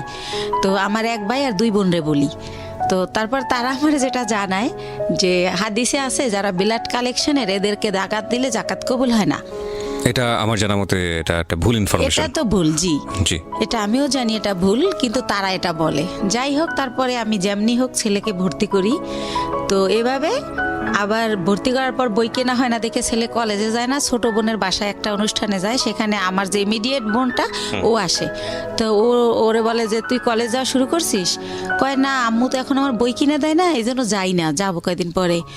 আম্মুর তো অনেক সমস্যা, কি যে করব, মনে হয় কি পড়াশোনার দরকার নেই, একটা জব নিয়ে নিই। তো আমি তো ছোট মানুষ, আমার জব দিব কে? আমার বোন উঠে বলে কি যে তোর মার এত সম্পদ আছে, তোদের কিসের অভাব, সম্পদ বেচে তোর পড়ালেখা কর, তুই বড় হলে চাকরি করবি। তো এত সম্পদ নাই ভাইয়া, মাত্র ওই যে বলছিলাম আপনারা যে 1 বিঘা জমি কিনছিলাম 45,000 টাকায়, ওইটা এখন হয়তো 15-20 লাখ টাকা দাম উঠছে বাইরে, কিন্তু আত্মীয়রা কিনলে আবার দিব অর্ধেক দাম। তো এছাড়া আর নাই। তো এটা বলে আমার ছেলে খুবই কষ্ট পায়। তারপর আমার বাসায় এসে বলে যে আমরা যদি না খাই মারাও যাই, বা তুমি যদি বিনা চিকিৎসায় মারা যাও, রাস্তায় আমি ভিক্ষা করব, কিন্তু তোমার পরিবারের কাছে আর কিছু বইলো না। তোমার বোন আমাকে এই কথা বলছে। আমার ছেলে অনেক কষ্ট পাইয়া বলে। তখন আমি বলি থাক, এগুলো মনে থাকবে, তুমি যদি কখনো বড় হও মনে রাখবা যে কে কি করছিল। তো এইভাবে গেল। তো আমার এই হচ্ছে আমার বোনদের অবস্থা। ইভেন্ট তারা কোরবানি দেয়, আমার বড় বোন।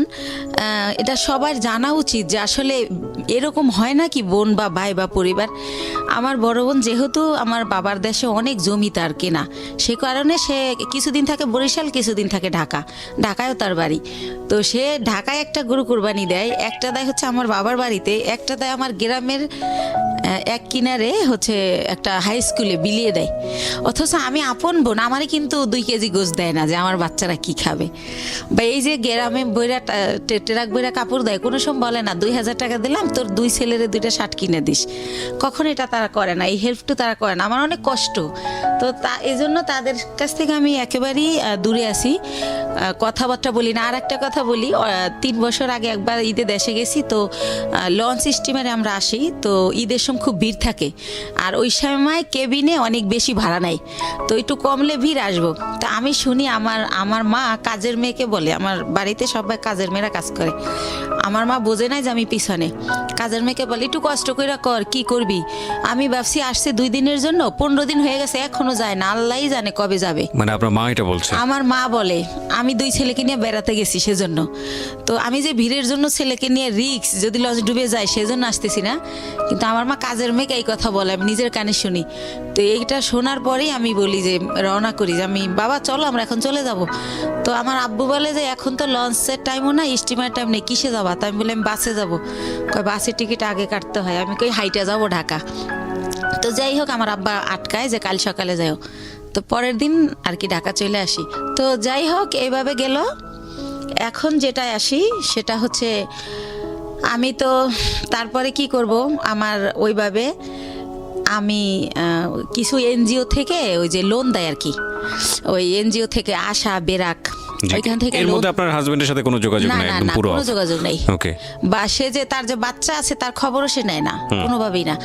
তো আমি লোন তুলে তো ব্যবসা শুরু করি, কসমেটিক্সের ব্যবসা ইন্ডিয়া থেকে আইনা দোকানে দোকানে দেই, কিছু লাভ থাকে, ভালোই থাকে, চলতে পারি বাচ্চাদের নিয়ে।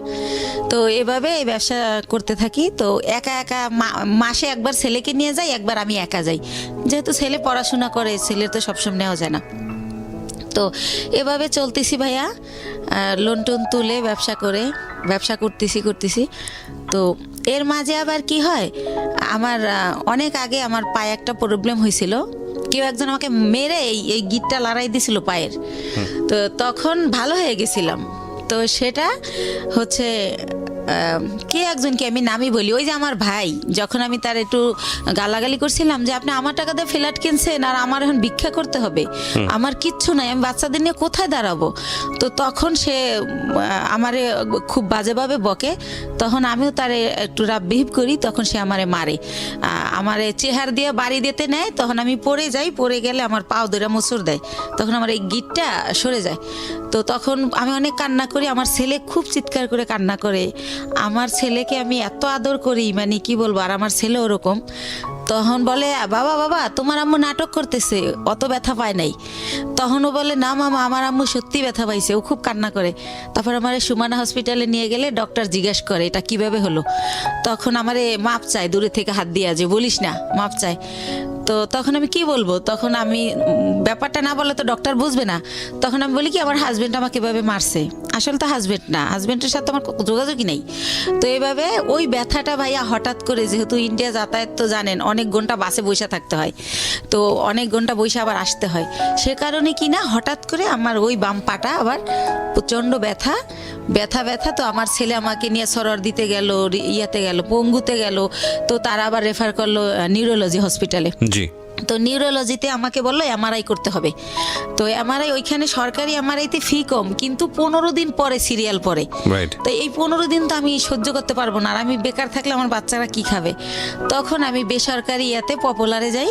ওই পপুলারে আমার থেকে 13,000 টাকা নেয় এই টেস্টটার জন্য।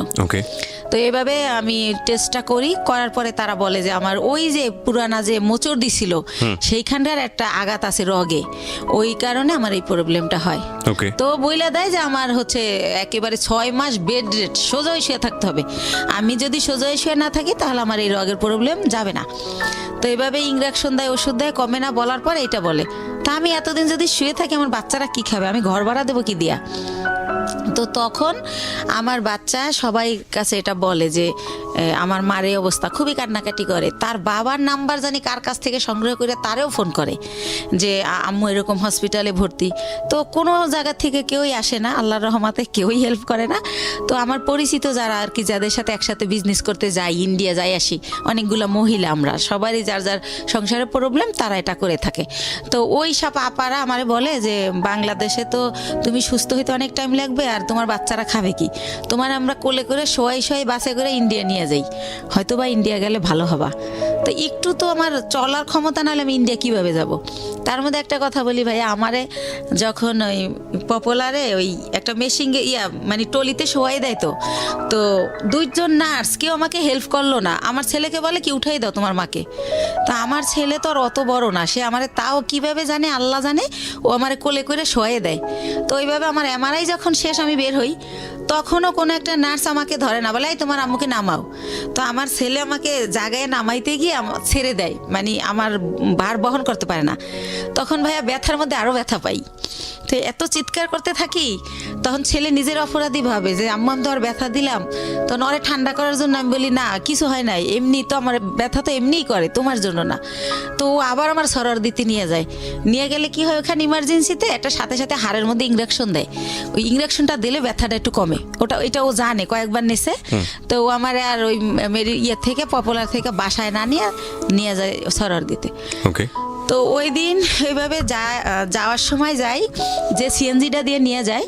তো ওই সিএনজি ড্রাইভারকে আমার ছেলে বলে, যেহেতু আমার ছেলে ছোট মানুষ, আমার বাসা থাকে তখন লেক সিটি হাউজিংয়ে, এবলক রোড নাম্বার 1, ওই বাড়িতে থাকি। তো বলে কি যে আঙ্কেল আপনার গাড়ি কোন দিকের? তো বলে এই যে মোহাম্মদপুর 3 রাস্তার।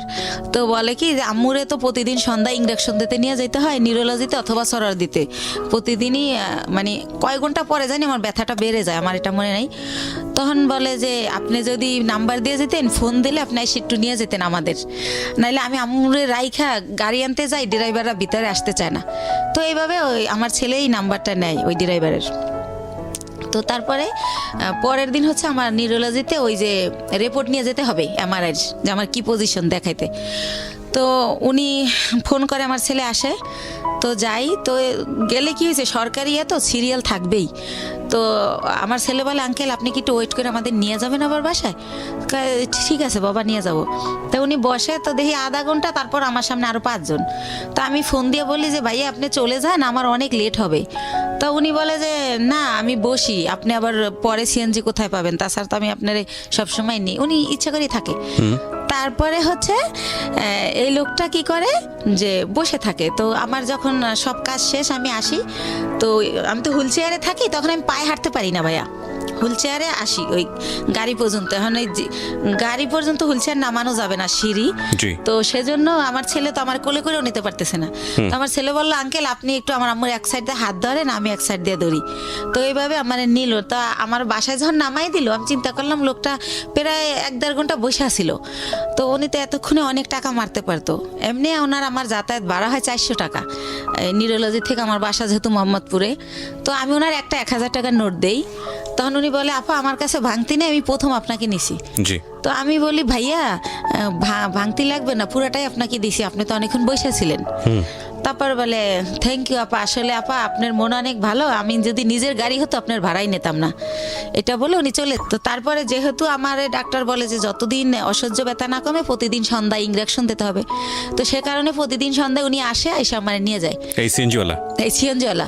এর মধ্যে ভাইয়া বলে রাখি আমার ছেলের হচ্ছে ইন্টারের টেস্ট পরীক্ষা। তো সে কারণে কি হয়, ছেলে যে টাইমে আমার ইঞ্জেকশন দিতে যাও ওই টাইমে ছেলের স্যার আসে, তো ছেলে উঠাই দেয় যে আঙ্কেল তো দিয়েই যাবে, যেহেতু আঙ্কেল বাসা চেনে। তো এইভাবে উনি আমার দিয়ে যায় নিয়ে যায় বিনামে আমি ভাড়া দেই। তো এইভাবে হয়। তো যখন একটু আমি মোটামুটি দাঁড়াতে পারি তখন ওই যে আপা রাজাগোর সাথে ইন্ডিয়া যাই, তাদের সাথে আমি ইন্ডিয়া চলে যাই ওখানে আবার ডাক্তার দেখাই অর্থোপেডিক। ওনারা আমার কিছু দেয়, ওইখানে থেরাপি দেয়, তারপরে মেডিসিন দেয়। তো মোটামুটি আল্লাহর রহমতে আমি যাই, কিন্তু হুইল চেয়ারে বলতে গেলে আসার সময় আমি হাইটে আসতে পারি। এভাবে আমি ভালোভাবে বাসায় আসি। তো উনি এখন তার আমি ইঞ্জেকশন দিতে যাই না, কিন্তু উনি এমনি ফোন দেয়, আপা কেমন আছেন, কই কি করেন, এরকম ফোন টোন দিতে থাকে। তো আমার যেহেতু অনেক ওইখান থেকে আমার মাল নিয়ে আসতে হয়, সেই মালগুলো আমার ভাইয়া মার্কেটে পৌঁছাতে হয়। জি, পলোয়ালে, আপনার খদ্দর বাজার, এনএসকো টাওয়ার। কি ধরনের প্রোডাক্ট নিয়ে আসতেন? শ্যাম্পু, সেন্ট, সোনো, সাবান, এগুলো দিয়ে আপনার সংসার চলতো, মানে এই বিজনেস করি? জি জি জি, এইটা দিয়েই আমি চলি। তারপরে ভাইয়া ওই মালগুলো তো আবার পৌঁছাতে হয়, তো ওনারাই আমি ফোন দেই ইন্ডিয়া থেকে এসে ওই মাল দেওয়ার জন্য। তো তারপরে এইভাবে ওনার গাড়িতেই এই মার্কেটেটা দেই, উনি ওয়েট করে, আবার ওই মার্কেটে যাই, উনি ওয়েট করে। তো এইভাবে পরবর্তীতে যখন আবার আমি ইন্ডিয়া যাই, তো যেহেতু ওখানে যাওয়ার পর ওই যে পায়েরটা যে আগেরবার দেখাই আসলাম, তো ডক্টর বলে যে হচ্ছে কি ওখানকার ডক্টরদের ব্যবহার এত সুন্দর। তো আমার এই মা করে কথা বলে যে মা আপনার কি এখন কি অবস্থা, কি জানতে চাই বলি। তারপর বলে মা আপনি 3টা দিন এবার এখানে থাকেন, 3 দিন যদি আপনার থেরাপিটা দেওয়া হয় এখানে, তাহলে আপনি 100% সুস্থ হয়ে যাবেন। আর যেহেতু আমি বলছি যে আমি এই কাজ করে খাই, তো যেহেতু আপনি একটা কাজ করে খান, তাহলে আপনি লেন্থি নেওয়ার দরকার নেই। তো সে কারণে আমি ওই থেরাপির জন্য 3 দিন যে থাকবো, সেই 3 দিন আবার আজকাল পশু এরকম না ভাইয়া, গ্যাপ দিয়ে। তো এভাবে আমার প্রায় 10-11 দিন ভারতে থাকতে হয়। আচ্ছা। তো 10-11 দিন পরে যখন আমি বাংলাদেশে আসি, বাংলাদেশে ঢোকার সাথে সাথে ওনার খালি ওই মিস কল আলাটে ওনার নাম্বার, মানে যে ওনার নাম হাসান। আচ্ছা আচ্ছা, সিনজিওয়ালা ভদ্রলোকের নাম হচ্ছে হাসান। হ্যাঁ। তো উনি হচ্ছে এত আসতেছে ওনার মেসেজ, তো আমি আবার ভাইয়া বাসে উঠলে মাথা ঘোরে একটু, সেজন্য ফোনও ইউজ করি না, খুব জরুরি ছাড়া হ্যালো বলি না, ফোন থুয়ে দেই ব্যাগে। তো এত SMS, তারপর আমি একটু ব্যাক করলাম যে ভাইয়া এতবার ট্রাই করছেন কেন? তো বললো আপনি কোথায় ছিলেন, মানে সে বলতে স্যার চিৎকার করে কাঁদতেছে, 11 দিন হয়ে গেছে আপনার কোনো খোঁজ নাই, আপনি কি মানুষ, আপনি এরকম পারলেন কি করে, এই সেই উনি ওনার মতো বলেই যাচ্ছে নন স্টপ। তো আমি বলি যে ভাইয়া আমি তো ভাবছিলাম 2 দিন পর আসবো, কিন্তু আমার অসুস্থতার কারণে আমার 11 দিন লাগছে। তো হ্যাঁ, উনি বলতে স্যার কাঁদতেছে, ওনার নাকি অনেক কষ্ট হচ্ছিল, উনি খুব মিস করছিল, উনি আমার বাসার সামনে যে ঘুরে আসতো, এভাবে বলতেছে। আমি অবাক হলাম যে ওনার সাথে তো আমার ওরকম কিছু না, জাস্ট কয়েকদিন ওনার গাড়িতে চড়ছি, এই তো উনি এরকম কেন করলো বুঝলাম না। আমি নিজে গাড়িতে বসে এটা করতেছি। তারপর ওই আপাদের আমার পাশে সাজেদ আপা বসা, ওনারে শেয়ার করলাম যে আপা এরকম। তা আপা বললো ওই লোকটা তোমারে ভালোবাসে। তাই আমি বলি কি যে আমার যে 2 ছেলে, আমার যত ভালোবাসা তো ছেলেদের, আর আমি ছেলে ছাড়া জীবনে কিছু ভাবি না। দেখেন আজকে 8 বছর ওর বাবার সাথে আমার কোনো যোগাযোগ নাই, তারপরেও কিন্তু আমি এই ছেলেদের নিয়ে আসি। আর এখন তো ধরতে গেলে বুড়াই হয়ে গেছি, এখন আর ভালোবাসা টাসার কোনো দাম নাই। এরকম মনে হয় এমনি বলে বা কিছু একটা, আপার সাথে এইভাবেই কথা হলো। তারপরে পরের দিন অ্যাজ ইউজুয়াল ওই যে আমার তো মাল দিতে যেতে হবে, আমি যেদিন আসি তার পরের দিনই মাল না দিলে তো আমার টাকা দিবে না। তো উনি তো জানি যে পরের দিন আসতে হবে, উনি সকালে গাড়ি নিয়ে আসে। তো আমি বলি ভাইয়া আমার খুবই টায়ার্ড লাগতেছে, আপনি আমার দোকানগুলো তো চেনেন, স্লিপগুলো আমি দিয়ে দেই, আপনি মালগুলো দিয়ে আসেন, আপনার যা ভাড়া হয় আমি দিয়ে দেবো। আর আমি লগে গেল ভাইয়া মালগুলো উনিই ক্যারি করে, উনি উঠাই দেয়, আমি আবার লেবার ওই শোরুমে ফোন দিলে ওরা লেবার পাঠায়, তো তাদের সাথে সাথে উনি ক্যারি করে। তো আমি কই আপনি ফোন দিলে আপনি একটা করে ফোন দিবেন, লেবার নামবে, এভাবে দিয়ে আসবেন। তো বলে আচ্ছা। তো এইভাবে উনি আমার মালগুলো দেয়। তো আমি আবার টেনশন করি যে আমি তো জীবনভর বিশ্বাস করে ঠকলাম, একজনকে বিশ্বাস করলাম, সে আমার নিজে বললো যে আমার 60 লাখ টাকা পুঁজি, সেইটা নাই, উদয় হয়ে গেল। আবার এখন আবার আমার এই কয়টা টাকা লয়ে যদি ফলাই যায় আমি কি করব, এভাবে টেনশন করতেছি। কিন্তু আবার প্রতিটা মালিককে আমি বলে রাখছি যে আমার লোক গেছে ওই সিএনজিওয়ালা, তো মালটা দেওয়ার পর আমারে জানাবেন পুরো মাল বুঝাই দিছে কিনা স্লিপের। তো ওরা আবার আমারে একটু পরপর ফোন দিয়ে জানাচ্ছে প্রত্যেকটা কোম্পানি যে হ্যাঁ আপা মাল পাইছি। তখন ভাবলাম যেহেতু মাল পুরা দিছে তাইলে টাকাও আমারে দিবে। তো ঠিক উনি বাসায় আবার আইসা আমার টাকা দিয়ে দেয়। তো এইভাবে টাকা দিয়ে দেওয়ার পরে একদিন উনি বলে যে আপা আমি আপনার সাথে কিছু কথা বলবো, আপনার বাসায় আসতে পারি? তখন আমি বলি কোন ব্যাপারে ভাইয়া? বলে আমি একটা প্রবলেমে পড়ছি, এটা আপনার সাথে শেয়ার করবো। ওকে। তো আমি বললাম আচ্ছা ঠিক আছে আসেন। উনি তো আমার বাসা চিনেই। জি। তো উনি আইসা আমার ড্রয়িং রুমে সোফায় বসে। তো আমি তো ওই পার ব্যথার জন্য ডক্টর বলছে যতটা পারি শুয়ে থাকার। তো আমি ওই পা লম্বা করে কোনো রকম বসি। তো ওনারে আমি বলি যে হ্যাঁ ভাইয়া বলেন, আর নাস্তা দিতে বলি, আমি অসুস্থর কারণে আমার বাসায় আবার একটা কাজের লোক রাখি যে কিছুই তো করতে পারি না পাওয়ার জন্য, তো তারে নাস্তা দিতে বলি। তখন সে বলে যে ওরে যেতে বলেন, ওর সামনে বলা যাবে না। তো তখন আমি ভাবলাম ওরে যেতে বলবো, ও তো কাজ করে তারপর যাবে।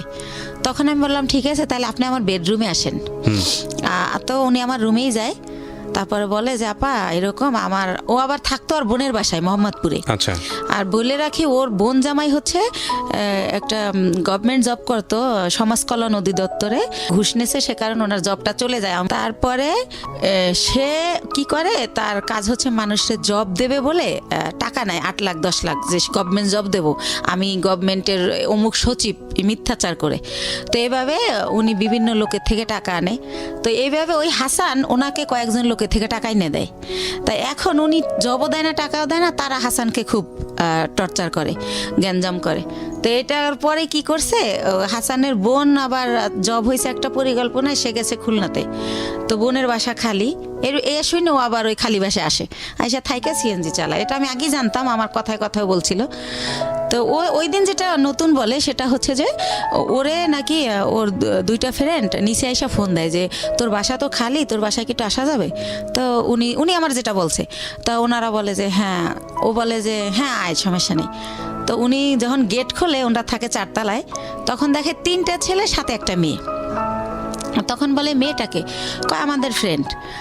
কয় তুই তোরা মেয়ে নিয়ে আসছিস কেন? তোরাতে কেউ দেখলে, দারণ টারণ দেখলে আমার বোন জামাইকে বলে দেবে আমার অবস্থা খারাপ। তো বলে না, তোরাতে কেউ দেখবে না, আমরা আবার আধা ঘন্টা পর চলে যাব। তো তারপরে নাকি তারা ওই সময় ওই ইয়াবা নাকি বাবা কি জানি বলে, ওইটা খায়। জি। ওইটা খায় ওই যে 3টা ছেলে, আরো 4 ছেলে আর ওই মেয়ে। তো ও নাকি জীবনে এটা কোনোদিন খায় নাই। ওই দিন ফার্স্ট ওই মেয়েটা ওরে জোর করে খাওয়ায় যে আমি মেয়ে মানুষ খাই, তুমি ছেলে কেন খেতে পারবে না? তারপরে খায়, ওরেও খাওয়ায়। ওইভাবে নাকি ভিডিও করে, ছবি তোলে। ইভেন্ট ভাইয়া ও যেটা বলেছে, এটা খাওয়ার পরে নাকি ওরা ফিজিক্যালি রিলেশন করে। কে বলেছে এটা?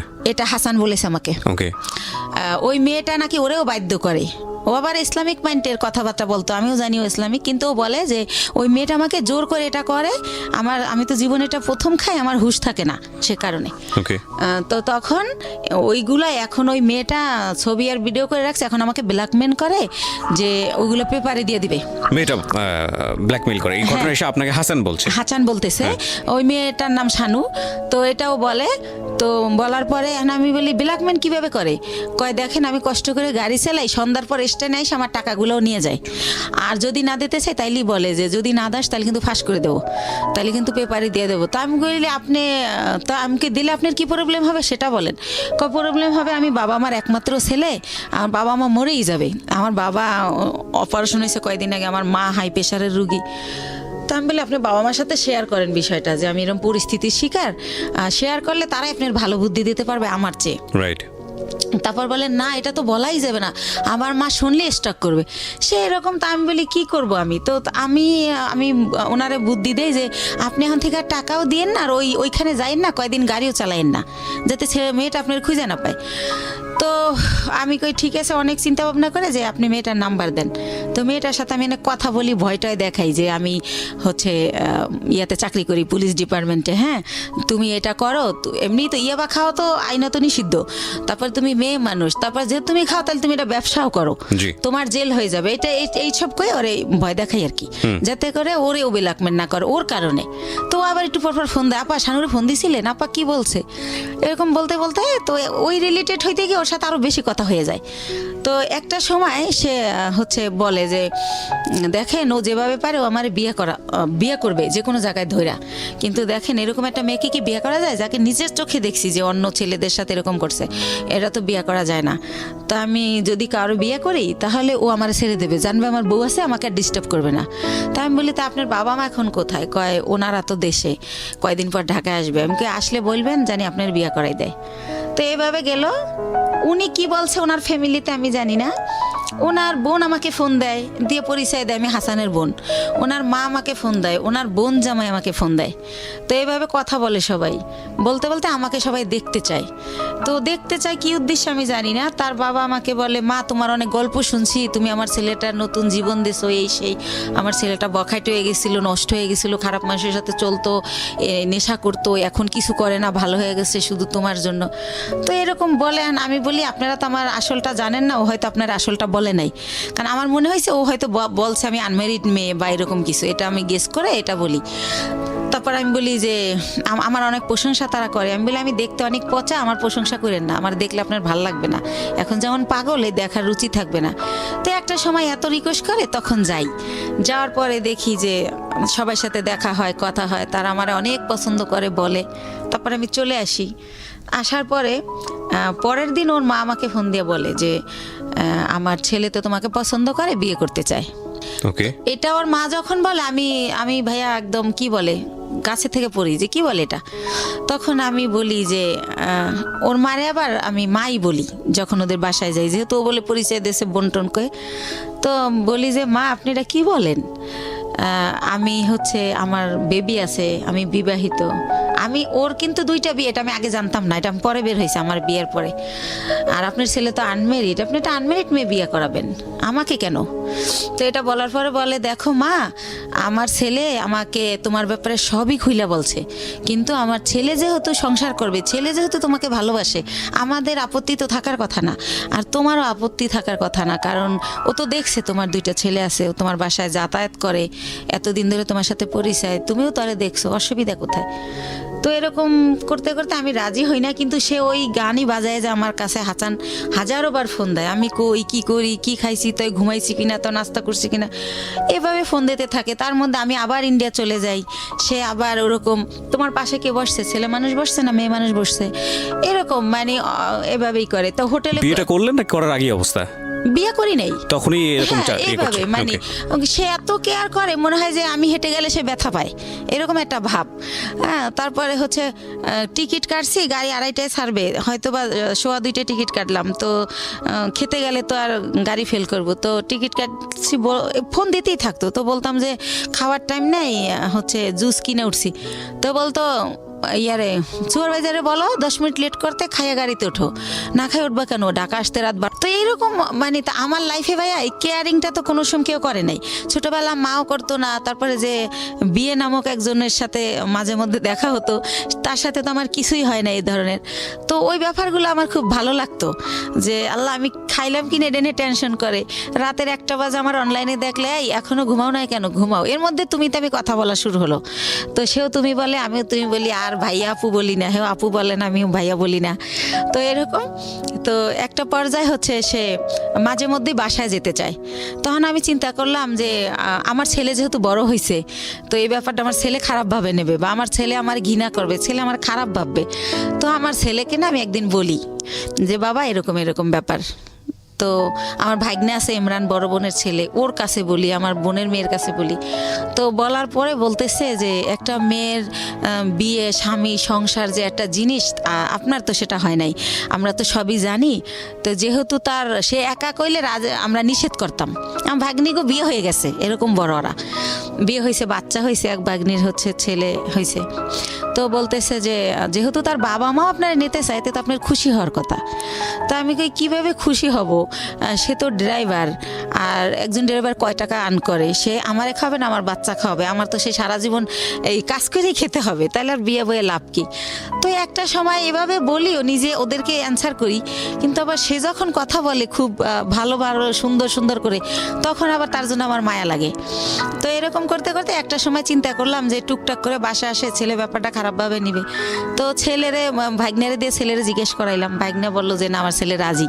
আমি সরাসরি জিজ্ঞেস করলাম না, লজ্জায়। তো তারপরে আমরা বিয়ে করে ফেললাম। বিয়ে করলাম হচ্ছে ভাইয়া এই যে মার্চ মাস গেল, এর আগের মার্চের 13 তারিখে। তো বিয়ে করলাম বলতে এইভাবে বিয়ে করার পরে সে আমার বাসায় থাকা শুরু করলো। আর হচ্ছে আমি বললাম যে সিএনজি আর চালাইও না, মানে একজনের ড্রাইভার আমার হাজবেন্ড একটু লাগে, কারণ এইরকম ফ্যামিলির তো মেয়ের আমি না, হয়তো আমি ভাগ্যদোষে কষ্ট করতেছি। তো পরে ওর ভিসা পাসপোর্ট করলাম, ভিসা লাগাইলাম যে আমার সাথে সাথে ইন্ডিয়া যাবা, দুইজনে মিলে ব্যবসা করি। আরও একটা চিন্তা করলাম ভাই এই ব্যবসায় হচ্ছে অনেক মাল তো ওয়েট হয়, একটা ছেলে আসলেই দরকার হয়। যেবার আমার ছেলে আমার সাথে যায় আমি একটু অনেক শান্তি পাই, আমার কষ্ট কম হয়। ছেলে না গেলে 4-5টা ব্যাগ আমার যদি লেবার না পাই আমার ক্যারি করতে হয়, অনেক কষ্ট হয়। তো সব কিছু মিলে টিলে ভাবলাম যে ঠিক আছে, ওর ফ্যামিলিও ছোট, 1 ভাই 1 বোন, বোনেরও বিয়ে হয়ে গেছে, বাবা মাই তো আছে, ঝামেলা নাই, করে ফেলি। তো এইভাবে যাই হোক বিয়েটা হলো, খুব ভালো, শ্বশুর শাশুড়ি খুব ভালোবাসে। তো এরপরে রোজা চলে আসলো, ঈদের সময় আমি শ্বশুর শাশুড়ি সবার জন্য গিফট টিফট কিনলাম। শাশুড়ি আবার বলে বলে দিল তার বোনের ছেলে, বোনের মেয়ে, তাদের যত আত্মীয় আছে সবার জন্য কিনতে, বাস কিনলাম, তো দিলাম। তো আমার শাশুড়ি আবার আমার 2000 টাকা দিল একটা ড্রেস কিনতে। আর আমার হাজব্যান্ড এর মধ্যে ভিসা পাসপোর্টের কাজ চলতেছে, সে আর যায় না এতদিনে ইন্ডিয়া, তারে সব কিছু দিলাম। প্রতিদিন তারে 500-1000 টাকা পকেট খরচ দিচ্ছি, মানে দিয়ে রাখতেছি, যখন শেষ আবার দিচ্ছি, এরকম এভাবে চলতেছে। তো তারপর আমি আরও একবার গেলাম একা। তো এর পরের বার সে আমার সাথে গেল। তো যেহেতু সে আমার সাথে গেল, এখন যদি ভাইয়া যেখানে ব্যবসা করি সবাই আমাকে অনেক রেসপেক্ট করে। এখন যেহেতু তার ছবি আছে আমার কাছে, আপনারা চাইলে দেখতে পারেন, কাবিনটাও আমি নিয়ে আসছি, চাইলে দেখতে পারেন। 20 লক্ষ টাকার কাবিন করা হয়েছে আমাদের বিয়ের যে খরচটা ওটাও আমি দিছি, কারণ ওর তো টাকা ছিল না। তো ওর মাই শিখাই দিছিল যে 20 লক্ষ টাকার কাবিন করবা, না হলেও যদি পরে আবার কেউ বিয়ে টিয়া করে, কম টাকার কাবিন থাকলে বেশি হলে আর করতে সাহস পাবে না। তো এইসব দেখে না মনে হয়তো ওর মা বাবা ওর চেয়ে আমার বেশি ভালোবাসে। আর যেহেতু আমি ছোটবেলা থেকে ভালোবাসার খুব অভাবী ছিলাম, ওদের ভালোবাসাগুলো পেয়ে না আমি এত হ্যাপি হয়েছিলাম বলার মতো না। তো এইভাবে চলতে থাকে। এর মধ্যে আমার শাশুড়ি আমারে বলে যে গত বছর অক্টোবরে যে শাহনাজের তো বিয়ে হয়েছে 5 বছর, তো ভদ্রলোকের আবার আগের ঘরে বউ বাচ্চা আছে, আমার ননদরে বিয়ে করে হচ্ছে অন্যভাবে, যাই হোক সেটা আমি বলবো না। তো যাই হোক পরে বলে যে ওর তো অনুষ্ঠান করা হয় না, দেশের কেউ জানে না, তো এবার ডিসেম্বরে তোমার আর ওর অনুষ্ঠান একসাথে করবো আমরা। ডিসেম্বরের 26 তারিখে ডেট করছে। তো আমি বললাম আচ্ছা ঠিক আছে। আমার শরম, আমি আবার এটা বললাম যে মা আমারটা করেন না, শাহনাজেরটা করেন, যা যা করার আমি করব, টাকা পয়সা যা লাগে আমি দেবো, কিন্তু আমারটা করেন না, আমার লজ্জা লাগে। আচ্ছা। তো এটা আমি বলার পরে উনি হচ্ছে অনুষ্ঠান। তখন কি আপনার মানে জাহিদ তো আগের হাজবেন্ডের নাম? হ্যাঁ। ওর সাথে কি ডিভোর্স হয়ে গেছে নাকি? জাহিদকে ওইটা আমি বলি না ভাইয়া, জাহিদকে আমি 14 সালে ডিভোর্স দিই। 14 সালে ডিভোর্স দিয়ে দিয়েছেন? ডিভোর্স এর জন্য দেই যে আবার কখন হুট করে আইসা দাবি করে, সেজন্য আমি 14 সালে ওরে ডিভোর্স দিয়ে দেই। ওকে।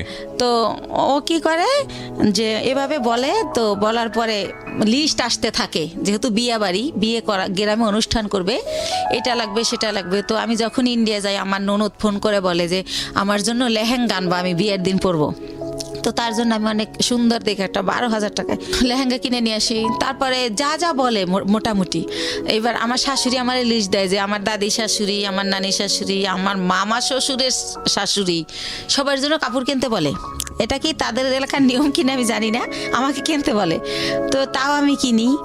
আর এর মধ্যে ভাইয়া একটা কথা বলে রাখি, হাসান আমার বাসায় যখন যায়, সিএনজির যে কালারের জানেন তো ড্রেস, তো ওই কালারের একটা প্যান্ট থাকে নর্মাল, আর ওই সিএনজির একটা শার্ট, এইটা পরে কিন্তু আমার বাসায় যায়। কিন্তু এর মধ্যে ওরে আমি অনেক প্যান্ট শার্ট, অনেক ঘড়ি, যা বলেন মানে সুন্দর দেখানোর জন্য যা যা প্রয়োজনীয়, কমপ্লিট স্যুট, শু, মানে ওর পুরো গেট আপ টেট আপ আমি চেঞ্জ করে ফেলি।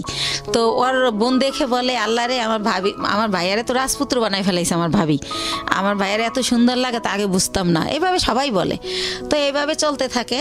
আর আমি তো ভাইয়া কষ্ট করি ঠিক আছে, কিন্তু আমার ছেলেরা তো ওইভাবে বড় হয় নাই। তো আমি ভালো বাসায় থাকি, আমার বাসায় 2টা দারোয়ান, আমার ওরকম ফ্ল্যাটে আমি থাকি হাইফাইভাবে। তো ফ্ল্যাটে যেহেতু যে বাসায় উনি এভাবে যাওয়ার পরে তারা তো সন্দেহ করবে যে এই পুরুষটা এর বাসায় ঢোকে কেন, আমার নেগেটিভভাবে নিবে। তো তাদেরকে আমি পরে বলে দেই যে ভাইয়া ওকে আমি বিয়ে করে ফেলছি, এরকম হয়। আবার আমি যখন ইন্ডিয়ারে নিয়ে যাই দেখি কানাকানি করে মালিক কর্মচারীরা যে একে, কারণ আগে তো আমি যেতাম, আমার সাথে আমার ছেলে যেত, তখন যদি ভাবে যে আপনার ছেলের বয়স কত ছিল যখন ওই ভদ্রলোককে বিয়ে করলেন হাসানকে? এই তো 1.5 বছর আগে। আমার ছেলের তো 2001-এ জন্ম, 18 চলে। তো ওরা রাজি ছিল বিষয়টা নিয়ে? হ্যাঁ রাজি ছিল, যে হাসানকে তারা বাবা হিসেবে নিতে চাচ্ছে বা এরকম। বাবা বলে না, আঙ্কেল ডাকে, কিন্তু আপনার হাজবেন্ড হিসেবে অনুমতি দিছে। আচ্ছা ঠিক আছে, ওকে। তো তো কি করে, না অনুমতি না দিলে তো আমি করতেই পারতাম না, করতামই না, সত্য কথা যেটা, আমার সন্তান সবার আগে। তো তারপরে আমি দেখি ওরা কানাখোসা করে, তখন আমি ভাবি যে আমার সম্মানটা তো নষ্ট হয়ে যাবে। তো তখন আমি মালিককে ডেকে বলি যে ভাইয়া কানাখোসা করার কিছুই নাই, ও আমার কোনো বয়ফ্রেন্ড না বা কোনো অন্যরকম কিছু না। ভারতে আবার অনেক মেয়েরা কি করে ভাইয়া অন্য একটা ছেলের সাথে চলে যায়, তো এরকম একটা প্রবাদ আছে। তখন আমি বলি ভাইয়া আমি তো রিসেন্টলি বিয়ে করে ফেলছি, ও আমার হাজব্যান্ড। এভাবে ইচ্ছা করে সবাইকে আমি বলে দেই। তো সবাই বলে না ভালোই হয়েছে, ছেলেটা ভালো। তো যাই হোক এভাবে চলতে থাকে। তো ডিসেম্বর মাসে আমি তো ওই অনুষ্ঠান করব না, কারণ ওই হলুদ দেবে কি করবে না করবে, আমি বাচ্চা কাচ্চার মা, আমার এটি ভালো লাগে না। তো আমি বলি যে মা আমি সব দেবো কিন্তু আমি যাব না। তো সব কেনাকাটা করে দেই। ওর বোন জামাই আমাকে লিস্ট ধরাই দেয় যে সে হচ্ছে গরু কিনে দেবে, আর মুরগি হতে যত বাজার এই টাকাগুলো আমি দেবো। তো এই কথায় কথা আমি হাসানকে বলে ফেলি যে হচ্ছে আমি এত টাকা কই থেকে দেবো, তাহলে তো আমার ব্যবসার পুঁজি থাকবে না। তখন হাসান বলে যে তুমি দিতে পারবে না, তাদেরকে বইলে দিতে, আমারে বলো কেন? তখন আমি বলি তুমি আমার হাজবেন্ড, আমার ভালো মন্দ তো তোমার দেখার দায়িত্ব, তুমি এখানে থাকো খাও, আমরা একসাথে না, তো তোমাকেই তো বলবো। তখন একটা পর্যায়ে ও আমাকে বলে যে তোমার তো অনেক আছে আমি যতদূর জানি, তো এখানে কত দেওয়া লাগবে, হয়তো 50,000 বা 1 লাখ টাকা লাগবে খাওয়ানে, এটা দিতে বা তোমার অসুবিধে কি? এই প্রথমবার থেকে আমি এটা কষ্ট পেলাম। তখন আমি একদিনকে কথায় কথায় আমি বলি যে মা আমার নিজের মায়ের আদরও আমি পাইলাম না, তোমারে তো মা বলেই জানি, মাই ডাকি। সে আমার একটা অনেকভাবে হাট করে, সেই কথাই বলি, মাই জানতাম এতদিন, কখন যে তুমি শাশুড়ি হয়ে গেলা বুঝতেই পারলাম না। এই কথাটা আমি বলি। বলার পরে বলে কি যে সত্য কথা বলে সবার কাছেই খারাপ লাগে, সেইভাবে রেগে রেগে বলে।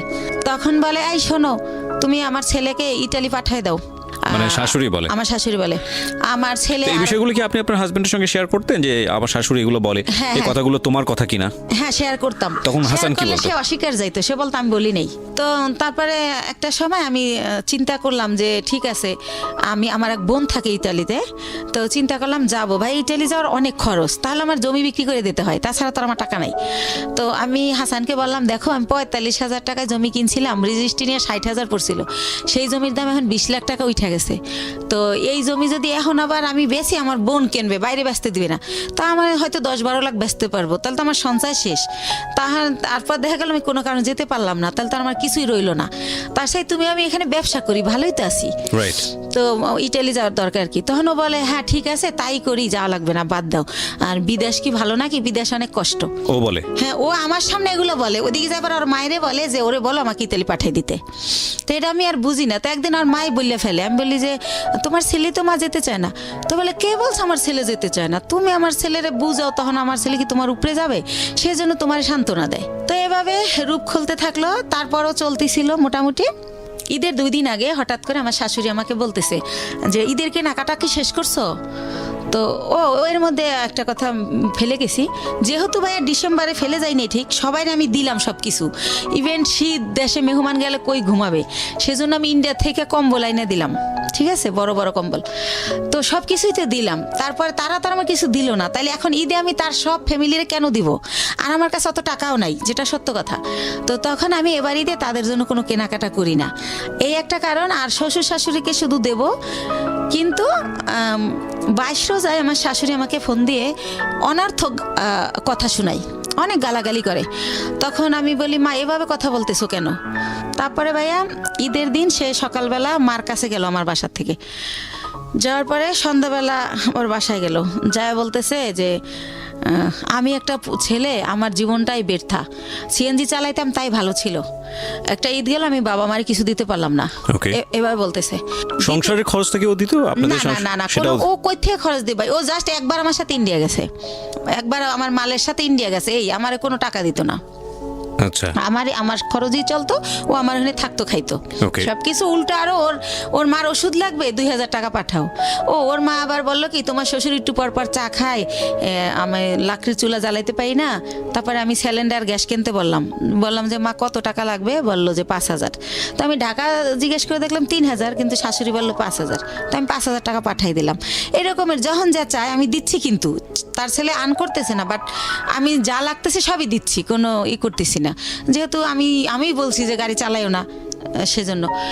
তো এভাবে চলতেছে। তো ঈদের 2 দিন পরে হাসান আমাকে বলল, শোনো তোমার একটা কথা বলি, তুমি যেহেতু 5 লাখ টাকা দিতেছো না, তাহলে যতদিন আমার এই চাকরিটা না হয় ততদিন আমি তোমার বাসায় আসতে পারবো না, এটা নিয়ে তুমি কোনো ঝামেলা করবা না। তা আমি বললাম, বাসা আসবা না, থাকবা কোথায়? শাহনাজের বাসায়। আমি শাহনাজের বাসায় তো 2টা রুম, একটা মায় থাকে, মুক্তা থাকে, আর একটা ওরা জামাইয়েরও থাকে, তুমি কোথায় থাকবা? আমি মার সাথেই থাকবো। তো এরপরে ভাইয়া কি হয়, রাতে থাকে না, আসে 1000 টাকা 500 টাকা চায়, দেই, আবার চলে যায়। ওকে, ও ট্রেনিং এ যাইতে নাকি লাগে, লাঞ্চ করতে লাগে, ট্রেনিং করায় কোথায়, আগারগাঁও না কোথায় সেটা বলে। তো আপনি সংসারের খরচ চাইতেন না, এটা তো তার দায়িত্ব, মানে সংসারটাকে ভরণ পোষণ করার। কার? তা আপনার হাজবেন্ডের। হ্যাঁ দায়িত্ব তো, কিন্তু সে তো কিছু করতেছে না। এই যে সে বলতেছে যে জব, সে তো সিএনজি চালাতো। সিএনজি চালাতো, কিন্তু সিএনজি তার মাই আমাকে বলছে ওরে চালাতে দিও না, ঠিক আছে? তখন কি অফ ছিল সিএনজি? হ্যাঁ অফ ছিল, তখন আর চালাতো না, বসেছিল। ওকে, ও বসে ছিল বিদেই তো আমি আবার ওর পরিবারের সবকিছু খরচ দিতাম। বুঝতে পেরেছি। তো এভাবে হচ্ছে বলতেছে, আর ওই মাঝে মাঝে যায় আর চলে আসে, যায় চলে আসে, 10-15 মিনিট 20 মিনিট এভাবে থাকে।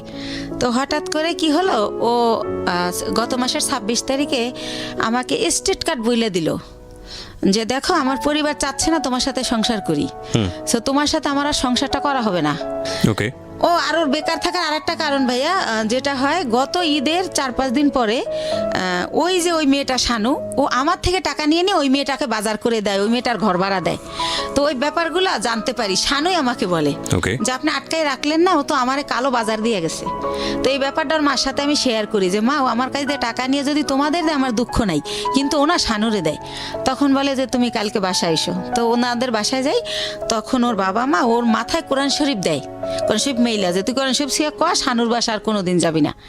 তখন ও এটা বলার পর আমরা বাসায় চলে আসি। আসার পর ও বলে, কাজটা তুমি ঠিক করলা না, এই কথাটা তুমি যদি বাবা মাকে না বলতা তারা আমার এই কোরআন শরীফ নেওয়া হইতো না। তো আল্লাহর এমন হুকুম, কি করে, আমার ঈদের নতুন ড্রেস পরেই তার পরের দিনই সেই মেয়েটার বাসায় যায়। তখন ও ধরা খাই যায় যে ওখানে গেছে। তো যেদিন ধরা খায় তার পরে 2 দিন পরে ও দেখি যে প্যান্ট পরে না, দোকানে গেলে ও প্যান্ট পরে যেতে, এখন লুঙ্গি পরে যায়। তো কি হয়েছে, তো বলে যে আমার গোড়া উঠছে। এরকম পরে ভাই আস্তে আস্তে আল্লাহর কি জানি না আমি, ওইটা ওর হচ্ছে পুরা একদম ঘা হয়ে যায়, পছন্দ হয়ে যায় একেবারে। তো পছন্দ হয়ে যায়, এখনো ছোট বাচ্চার মতো খাটে শুয়ে থাকে সোজা হইয়া, ওই একেবারে উলঙ্গ অবস্থায়, কাপড় পরতে পারে না। আর আমি সবসময় দরজা আটকায় রাখি, আমি বেরোইলেও আটকাই দেই, আবার ঢুকলেও আটকাই দেই, এইভাবে থাকে। তো এইভাবে ও 3 মাস ভোগে ভাইয়া। তো এইভাবে ওরা আমি কিভাবে ডাক্তারের কাছে নেব, তো আমি ছবি তুলে চর্ম বিশেষজ্ঞ, যৌন বিশেষজ্ঞরে দেখাই মেডিসিন নেই। তো যখন একটু ভালো হয় তারপর ওরা সরাসরি নিয়ে ডক্টর দেখাই। তো এইভাবে 3 মাস ভোগে তখন। তো ওই সময় আর বাপ মা আমাকে অজুহাত দেয় যে ওই মেয়েটার কাছে কোরআন নেওয়ার পরেও গেছে, এই জন্য আল্লাহ ওর এই পাপের শাস্তি এটা দিছে। তাই তুমি যদি ওরা গাড়ি চালাইতে না দাও, ও তাহলে আর ওই মেয়েটার কাছে যাওয়ার সুযোগ পাবে না, সবসময় তোমার সাথেই থাকবে, তাই তুমি আর গাড়ি চালান বন্ধ করে দাও। তো তারা এটা বলে। তো সবকিছু মিলেই ও বেকার থাকে, এই অসুস্থতার কারণে থাকতে হয়, এভাবে থাকে। তো যাই হোক, এখন যেটা মূল ঘটনায় আসতেছি, ও কি করলো, আমার এই 1.5 বছরের মধ্যে আমি এই ফার্স্ট ওই দিন ওরে অনেক কিছু বলে ফেলি। বলার পরে ও আমাকে ফোন দিয়ে যে লাউর দিয়েছে আমি সেটা জানি না, লাউর দিয়া বলে যে হ্যাঁ কি বলবো বলো। তারপর আমি ওর মা যে যা বলছে যে ইটালি পাঠানোর লেগে চাপ দিয়েছে, এই সেই। তারপরে ও কি করলো, আসলো আপনার বাসায়? ও আর আসেই নাই, এই পর্যন্ত আর আসেই নাই। ও ওই দিনকা ওর মা যখন বলার পর ও আমাকে ফোনে অনেক খারাপ, ওর মা বোন শিখাই দিয়েছে, আর ও আমাকে বাজেভাবে গালি দেয়, অনেক গালি দেয়, আমার বাবা মা তুলে অনেক গালি দেয়, গালি টালি দিয়ে বলে যে আমি যাবো না, তোরে আর রাখবো না, তুই যা পারিস করিস না। আমরা এই জিনিসগুলো পারিবারিক কোন্দল, এগুলা নিয়ে কে কি বলেছে না বলেছে এত ইন ডিটেইলে যেতে চাই না। আমি ইন্টারাপ্ট করছি আপনাকে। সেটা হচ্ছে যে আপনি আমাকে বলেন যে আপনি ভদ্রলোককে বিয়ে করেছিলেন কত বছর হলো? এই তো 1 বছর 3 মাস। 1 বছর 3 মাস। 1 বছর 3 মাসের মধ্যে আপনার সংসারে কোনো খরপোশনি দেয়নি, উল্টো আপনি ওনাকে এস্টাবলিশ করার চেষ্টা করেছেন। ওকে, এখন লাস্ট পর্যায়ে কি দাঁড়িয়েছে? উনি কি আপনার সঙ্গে আছেন নাকি আপনারা সেপারেট হয়ে গেছেন? না, এই যে 28 তারিখ আমার লাস্ট কথা হয়েছে, এরপরে আর এই পর্যন্ত কোনো যোগাযোগ সে আমার সাথে করে নাই। তার মা তার সিম ভেঙে ফেলছে, এখন আমি তারে ফোনে পাই না। তাহলে কি পেলেন? 1 বছর 3 মাসের শিক্ষাটা কি পেলেন, আর পুরো জীবন জুড়ে এই বৈবাহিক জীবনের শিক্ষাটা কি পেলেন? আপনি তো আজকের এই গল্পটাই বলতে এসেছেন। সবকিছু মিলিয়ে আপনি আমাকে এটা বলেন যে রেডিওতে এই গল্পটা আপনি কেন বললেন? আমি একটা মেসেজ পেয়েছি, সেটা আমি আমার মতো করে বলবো, বাট আপনি কেন আসলেন? আমি আসছি ভাইয়া যে আমি যদি আমার বাবা মা যদি যখন জানছিল যে ওই লোকটা আসলে জামাই হিসাবে না, তখনও যদি আমাকে বাদ দিত তাহলে তো আমার বেবিও হতো না। তারপরে যেহেতু আমার ভাই বোন সব এস্টাবলিশ, তাদের অনেক কিছু আছে, তারা বাইরে দেয়, কিন্তু আমি আমার বাচ্চা দুইটা নিয়ে এত কষ্ট করি এটা তারা চোখেই দেখে না। তাহলে এরকম যদি হয় ঘরে ঘরে যে কোনো ভাই বোন এক ভাই বোনকে হেল্প করবে না, তাহলে কেমনে হবে? তারপরে জীবনের প্রথম পার্টটা নিয়ে আমি শুধু এতটুকুই বলতে পারি যে আপনি অনেক দুর্ভাগ্যবান, এবং আপনার ফ্যামিলি আপনার প্রতি যেটা করেছে সেটা ভয়াবহ রকমের অবিবেচকের মতো কাজ করেছে। আপনার বাবা বেঁচে আছেন? জি বেঁচে আছেন। তো আপনার বাবা এই যে বড়টা ভুলটা করেছে সেই ব্যাপারে কি বলে? আমার বাবা যখন জানে ওর ওই ব্যাপারটা, তখন আমার বাবা আর দিতে চায় না আমাকে, কিন্তু আমার বড় বোন আর আমার মা এটা জোর করে। আর আমার পরিবারে আমার মাই সব, আমার বাবার কোনো কথা থাকে না, মানে মা যেটা বলে ওইটা রাইট। আমার বাবা অনেক সহজ সরল, অনেক নরম। তাহলে এখানে আমার বাবা তো মনে করেন আজকে প্রায় 10 বছর সে কিছু করে না, রিটায়ার্ড, সে বেকার, তার তো কোনো দাম নাই। সেদিক থেকে তার ইকোনমিক সলভেন্সি যেহেতু নাই, তার কথার পাওয়ারও সেরকম নাই। এটা একটা মারাত্মক রকমের সমস্যা আমাদের সোসাইটিতে। অর্থের জোর সবচেয়ে বড় জোর। তো কিছুই বলার নেই আসলে। আমি আপনার মাকেও সম্মান জানাতে চাই, পরিবারের সবাইকে সম্মান জানিয়ে বলছি যে পরিবারের সদস্য যখন একজন খারাপ থাকে তখন বাকি সবারই পাশে দাঁড়ানো উচিত, এবং সেটা না দাঁড়ালে যেটা হয় যে উনি যখন পিছিয়ে পড়েন তখন পুরো পরিবারটাই আসলে পিছিয়ে পড়ে, হাজার হলেও সে আপনাদের বোন। এই জায়গা থেকে একটা বড় ভুল। আর দ্বিতীয়ত আমি মনে করি যে দ্বিতীয় ব্যাপারটা ছিল এক ধরনের ট্র্যাপে পড়া, ফাঁদে পড়া, আমি যদি ভুল না করে থাকি। আপনি কি ওনাকে এখনও আপনার লাইফে চান? আপনার যে হাজব্যান্ড যিনি হাসান, তাকে কি এখনও সংসারের জীবনে চান, নাকি আলটিমেটলি এখান থেকে আপনি একটা শিক্ষা নিয়েছেন যে না, আমার সেই মানুষটাকে আর দরকার নাই? কি বলবেন? শিক্ষা নিয়েছি, কিন্তু তারপরেও চাই, কারণ ভালো তো বাসি। একটা পুরুষকে যদি ভালোবাসার ওকেই বেসেছিলাম, বা ও ভালোবাসা যদি পাই, হয়তো খাওয়ান পরন দেয় নাই, কিন্তু সে ভালোবাসাটা আমি ওর কাছে পেয়েছিলাম, সে কারণে ওকে পেতে চাই, কিন্তু জানি না হয়তো পাবো না। পুরো গল্পটা আমি খুব চুপ করে শুনছিলাম। আমি ভাবছিলাম আসলে গল্পের মেসেজটা আসলে কোথায়। মেসেজ আসলে সেই অর্থে নাই আজকের এই গল্পে। তবে একটা জায়গায় যদি একটু থামার চেষ্টা করি, আমরা যদি পজিটিভলি দেখি, সেটা হলো যে এই ভদ্রমহিলা একটা সময় পর্যন্ত নিজে দাঁড়ানোর চেষ্টা করেছেন, যেভাবেই হোক না কেন গায়ে গতরে খেটে পরিশ্রম করে তিনি চেষ্টা করেছেন সংসারটাকে দাঁড় করানোর। সেখানে এসে একটা ভুল আমি বলবো, যে ভুলটা হচ্ছে এই বয়সে এসে প্রেমে পড়া, ভালোবাসায় পড়া, এবং সেই মানুষটাকে নিজের জীবনে এমনভাবে জায়গা দেওয়া যে, আপনার বয়স কত বলছিলেন? 35 বছরের জীবনে এসে 16 বছর বা 18 বছর মানুষের যে ভুলগুলো করে, সেই ভুলগুলো করে নিজের জীবনে একটা অনেক বড় কষ্ট পাওয়া। আমি বরং বলবো যে এই জায়গাটা একটু শক্ত হলেই বরং ভালো হতো, যে সেকেন্ড থটটা না দেয়া নিজের জীবনে। কিন্তু এটাও তো ঠিক যে তিনি তো সারা জীবন জুড়ে কারো ভালোবাসা পাননি। সে অর্থে একটা মানুষ যখন কায়া হোক ছায়া হোক যাই হোক না কেন সামনে এসে দাঁড়িয়েছে, সেই জায়গাটি থেকে তার ভুল হওয়াটা স্বাভাবিক, যে আসলে সঠিক মানুষটি সে চিনতে পেরেছে কি পারেনি। আমার মনে হয় আরেকটু সময় নেওয়া উচিত ছিল। ভালোবাসাগুলো আসলে এরকমই। তবে এটা ঠিক যে জীবনে কাউকে রিসিভ করার আগে ভালোবাসতে গিয়ে আসলে কোনো লজিক খাটে না, মন থেকে চলে আসে সেটা। এবং সেজন্যই বুড়োরা ইয়াংদের প্রেমে পড়ে, ইয়াংরা বুড়োদের প্রেমে পড়ে। যেখানে প্রেমে পড়া উচিত নাই সেখানে প্রেম চলে আসে। সেগুলো হয়তো বা খুবই ন্যাচারাল, কিন্তু এই ন্যাচারাল জিনিসটাকে জীবনে লজিস্টিক ফ্রেমে যখন মানুষ বাঁধতে চায়, মানে বিশেষ করে বিয়ের জায়গাটিতে, তখনই হলো চিন্তার বিষয়। সেই জায়গাটি আসলে শুধু ইমোশন দিয়ে চিন্তা করাটা একটা বোকামো, এবং সেই বোকামোটা যে কোনো লেভেলে জীবনের যে কোনো জায়গাতে হতে পারে। আপনার জীবনের পজিটিভ দিক হচ্ছে আপনি গায়ে গতরে খেটে নিজেকে স্টাবলিশ করতে পারেন, সেটা আপনি প্রুভ করেছেন। সুতরাং আপনার উপর আমরা বিশ্বাস রাখতে পারি যে আপনি এই জায়গাটা থেকে বের হয়ে আসতে পারবেন, এবং বের হয়ে আসার মতো অবলম্বন আপনার আছে, বিশেষ করে আপনার 2 সন্তান। সুতরাং সেদিক থেকেও আপনি অনেক বেশি ব্লেসড। সো প্রিয় শ্রোতা, আজকের এই জীবন গল্প একটা পরিশ্রমী মানুষের জীবনের গল্প, যে পরিবার থেকে কোনো সাহায্য পায়নি, সংসার জীবনে সুখী হতে পারেনি, একজন পাগলকে বিয়ে করে পুরো জীবনটাই এক অর্থে অন্যরকম স্রোতে ভেসে যাওয়া মানুষ, এবং তারপরে যখন সুখের দিন এসছে তখন ভালোবেসে ভুল করা একজন মানুষ। তারপরও আমরা সম্ভাবনা দেখি। জীবন আসলে এরকমই। নাটকের মোড় আসলে গুড একটা ফিনিশিং এনে দেয়, কিন্তু জীবনের মোড় সেই গুড ফিনিশিংয়ের কোনো ধার ধারে না। এই জন্যই আমরা বলি জীবন নাটকের চেয়েও অনেক নাটকীয়। ভালো থাকুন, শুভরাত্রি।